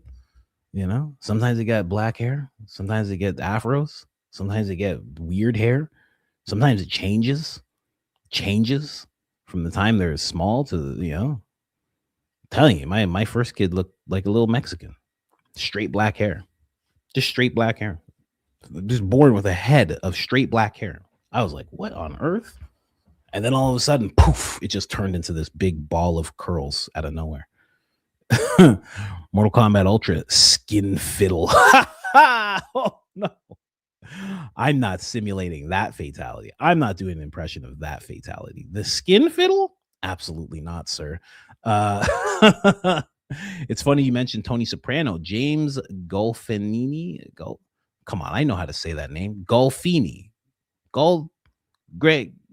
Gandolfini, who played Tony, was vacationing in Rome when he suffered a heart attack and passed away there in June 19th, 2023 at 51 years old. That's crazy. That's nuts. He was in Rome when that happened. That's nuts. I didn't know that. I had no idea. I still haven't fully watched Sopranos. I haven't gone through the whole thing of Sopranos. Still haven't watched it. It's one of those things I gotta watch. I watched Game of Thrones way late too. If you come for Candace or Milo, you better be tough because they will go scorched earth and bring receipts. Yeah, it's rough. It's rough. 90% sure Candace's lipstick was MAC Russia Red. Is that a real color? I wouldn't put it past MAC to have that color. Jumping in late, but I had to say, baby, what's going on, Catholic girl? Thank you very much. It was a baby, you know. I named one of my pot plants Erica Kirk, and a couple of raccoons tried to dig her up twice. They didn't touch any of the other plants. It's like they knew. That's so funny. Why are you naming it Erica Kirk? Why are you doing that? Obama was the last fully coherent president. Yeah. I mean, so far. So I mean, he was young, right? Wasn't he like one of the youngest? He was very young, you know? The deporter in chief, as he was called. Ames, he knew what the young people wanted to know about Philly. Charlie Kirk's main thing was talking to them. You would have been having some real open conversations by now. Real open. Maybe Matt Walsh, I assume that means Matt Walsh, the insider. Oh, maybe Matt Walsh was the insider for Candace Owens. Skit on the phone with Candace Owens. Ben screams, "Get back to work, Matt Walsh." Matt gets startled, throws the phone in a bucket of sparkles.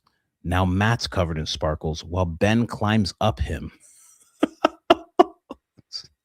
For anybody that's like just watching the show for the first time, they hear that. They're like, what? What did that person say?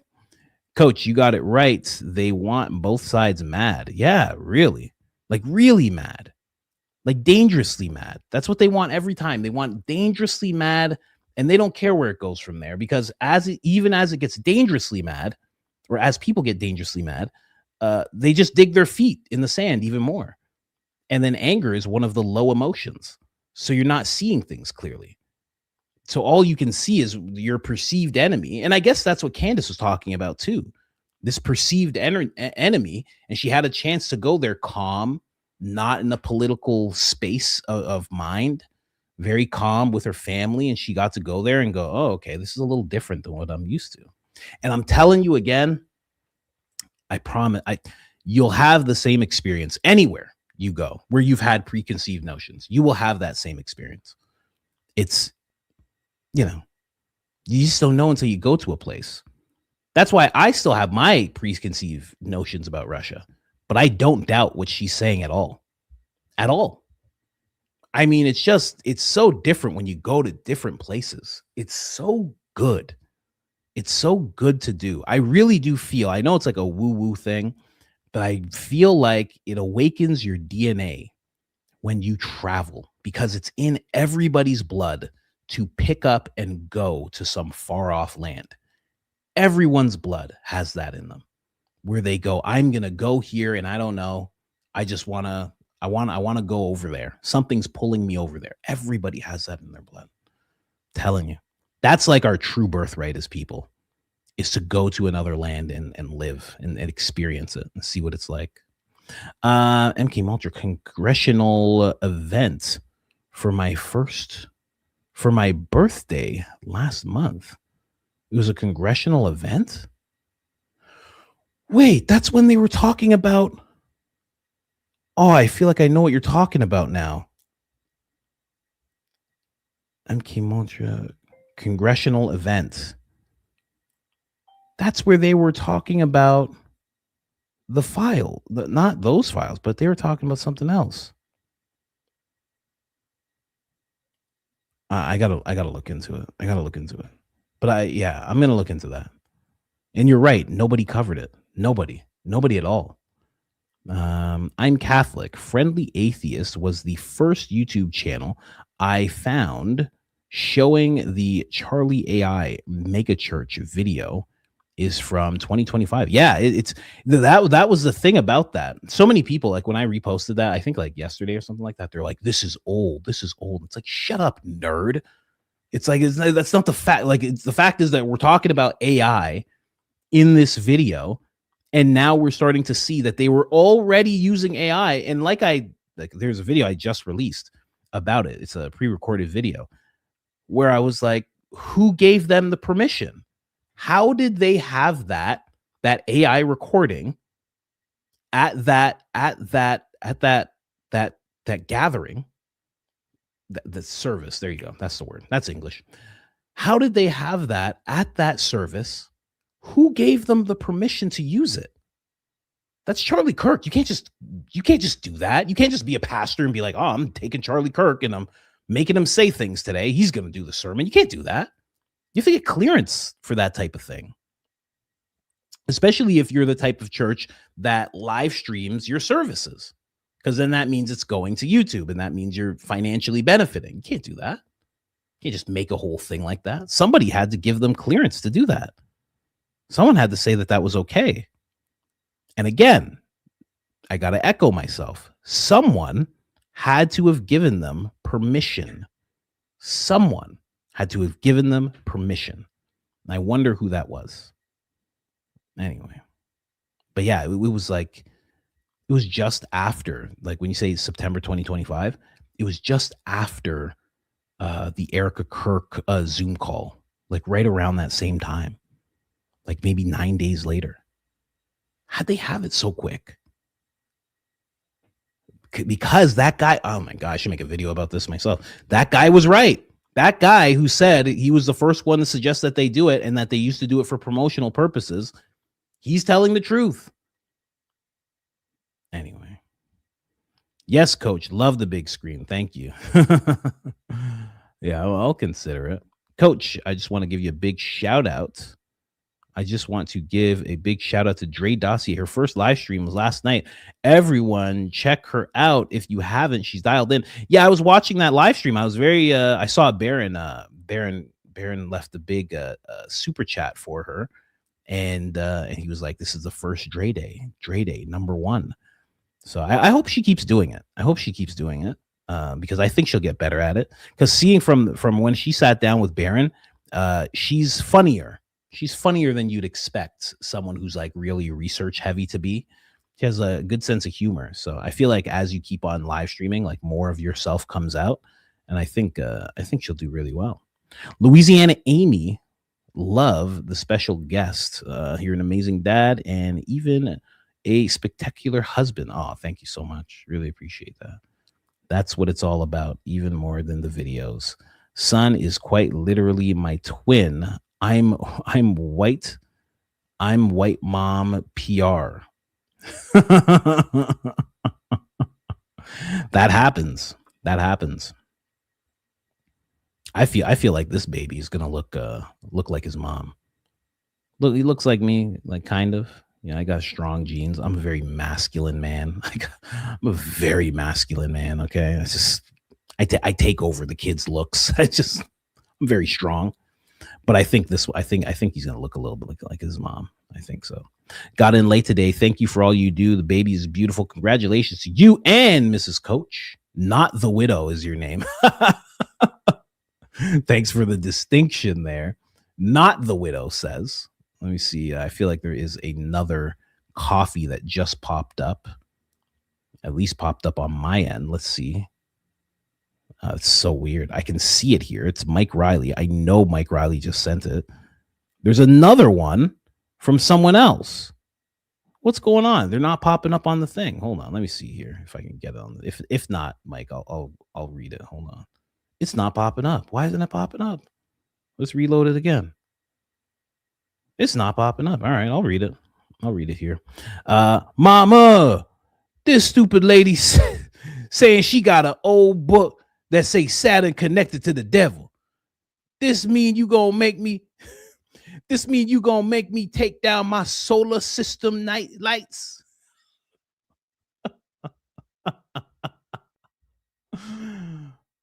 Baby, I've been telling you for the longest time, there's all sorts of people that worship Saturn, and Saturn is connected to Baphomet, and Baphomet ain't nothing to play with, baby. I don't know about no Baphomet or nothing like that, but my night lights, mama, you gonna make me take those down? I put the stickers up on my ceiling that look like the solar system. I want to keep them stickers, mama. It took me forever to get them stickers up. I was jumping all night, put them stickers up. I know, baby. I know. You go ahead, keep your stickers. But you is a grown man, baby. Shouldn't have stickers on the ceiling. Mama, I'm going to be a billionaire one day. I'm going to sell me a billion things one day and make $1 billion. Each thing going to be $1, mama. Oh, baby. You really is a moron. That's how it always ends. You really is a moron, baby. Hey, coach, old wives' tale. To reset the baby's sleep cycle, have your wife stand at the end of the bed at midnight and wait, what? Have your wife stand at the end of your bed at midnight and noon. Place your baby down and turn him clockwise. Listen, you're not getting us to do no retooling thing on our baby. You think you're gonna trick us into doing some retooling nonsense on our baby? You think we're gonna fall for that? We're not falling for that. You think we're gonna retool our baby? Huh? I see what you're trying to do. Is this what is this, Victor Mark's burner account? I see what you're trying to do. Yeah, we're not retooling our baby, okay? Let me just be very clear. You're not gonna get off on us. I see what you're trying to do here. You just got just put a little circle, just put a circle around your baby, and then you just gotta turn them clockwise 3 times, and then just ask them where the demons are. How many demons there are? You can answer the question. Anybody. We're not retooling our baby, all right? I'll read the rest. 1 second, 1 turn all the way around until you're back at 12 again, and it will reset his cycle. You see, there is a circle involved. I knew it. Do this every day. It should work after 3 days. You're welcome. Make sure you're facing true north, as your noon works better if you have something from a grandma or an ancestor. You're not tricking us. You're not tricking us. You thought you get the word ancestor by us? Is that what you thought? You're not tricking us. We're not retooling our baby. How dare you? How dare you?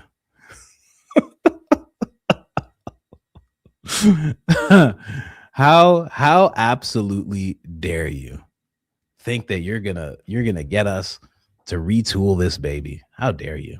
I'm not doing that. I'm not doing nothing of the sort. Audio Visual Club bought a coffee and says, I've been leaving comments and logged in another account. I don't see my comments. Why are my comments being hidden? Where? Here or just in the chat in general? Your AV club. Your comments always come up unless somebody took them out. I don't know.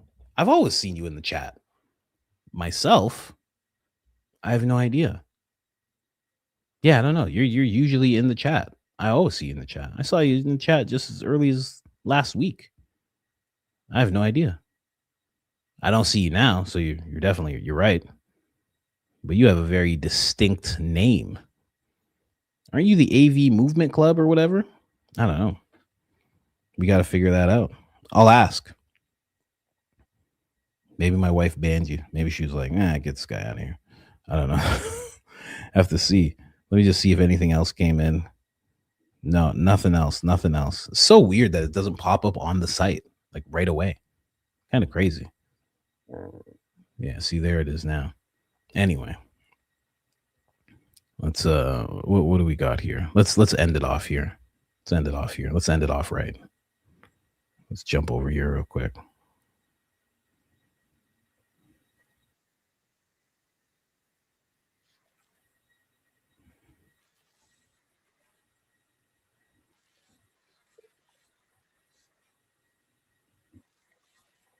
Oh yeah, you guys probably can't hear it. Oh, I forgot. You guys probably can't hear it. Dang, dang, dang, dang. Oh man. All right, tomorrow I'll make sure to play this because I thought I don't even know what he's gonna say, and I still won't watch it until you guys can hear it. I don't know why it does this. Sometimes it's just like, oh, you can't hear it. You got to reset the browser. My wife says no one's hiding the comments. I don't know. We'll see. You got to find AV Club. AV Club's a good person from what I remember. Yeah, you guys can't even hear that. Ah, man, don't even worry. Tomorrow I'll make sure. I'll make sure to oh yeah, you're supposed to do the message thing. Did I pull a Baron? No, I didn't. Did I? No. You guys saw it. Yeah, you can't hear it. Yeah, that's what I thought. Yeah, you guys can't hear it. Tomorrow I'll play it because it wants me to reset the browser, but then it's gonna kick me out. It's gonna stop the live stream. I'm just gonna stop it out of nowhere. I don't want to stop it out of nowhere. Not today at least. But we are hitting 3 hours. And soon I figured out that I need to figure out how to be live here. I'm going to be live on Twitch and I'm going to be live on Kick. And I think that's it. I'm not going to do X. X opens you up to all sorts of attacks. I mean, it's literally the right used to say that X is being weaponized by the Gov, and now the Gov is weaponizing X, and they're acting like they're not. They're just acting like they're Christians with red hair and 3 rows of teeth, acting like they're not connected to Intel, acting like they're not connected to the Bureau, even though they train people who are in the Bureau, and you can't say anything about it, or it's a problem. Anyway, maybe Rumble. Rumble doesn't pay anything. You know that, right? Rumble doesn't pay anything. They don't pay things. They don't do anything. They're very weird. You know, I get it. You can say the N-word with the hard R. That's nice, but it's not good. It's not good. I don't even hard R it over here. I don't need that. You know what I mean? Anyway, don't want to get too much into it, but I got to get out of here. Noir. Yeah, that's what I meant. That is what I meant. Noir. That's what I was talking about for all the people with kids out there. Just in case you have to answer that question. He's like, what's the hard R mean, Mom? Noir. He's just talking about noir. Rumble gets Palantir money for years. I bet. I mean, I couldn't tell you, but I bet. I mean, I don't know what that thing is. It doesn't do nothing. Dan Bongino owns a piece of it. I got to be honest. Like, I like that they claim they're about free speech, but so did the Daily Wire. The Daily Wire claimed they were about free speech too. And we saw how that went. You know what I mean? And Dan Bongino owns a little bit of it. What? I'm sorry. No offense to them. I'm not trusting nothing that would let Dan Bongino own a little bit of it. Get out of here. You out of your mind? Not a chance. Anyway. Take it easy, guys. Just wanted to say bye to everybody. As I do, we will be back tomorrow. Candace is back in a few hours. Baron should be live as well. Baron is going to come with the heat. I just know it, especially since he realizes now that his theory was correct about Turning Point. He's going to be calling some people monsters today. I have no doubt about that whatsoever. Not quite a Baron whisperer. I'm a Candace whisperer, but I'm getting familiar. Getting familiar. Okay. Anyways, guys, thank you guys so much for showing up. And we apologize for the baby interruption. We will try to keep the baby to a minimum. I'll see you guys tomorrow.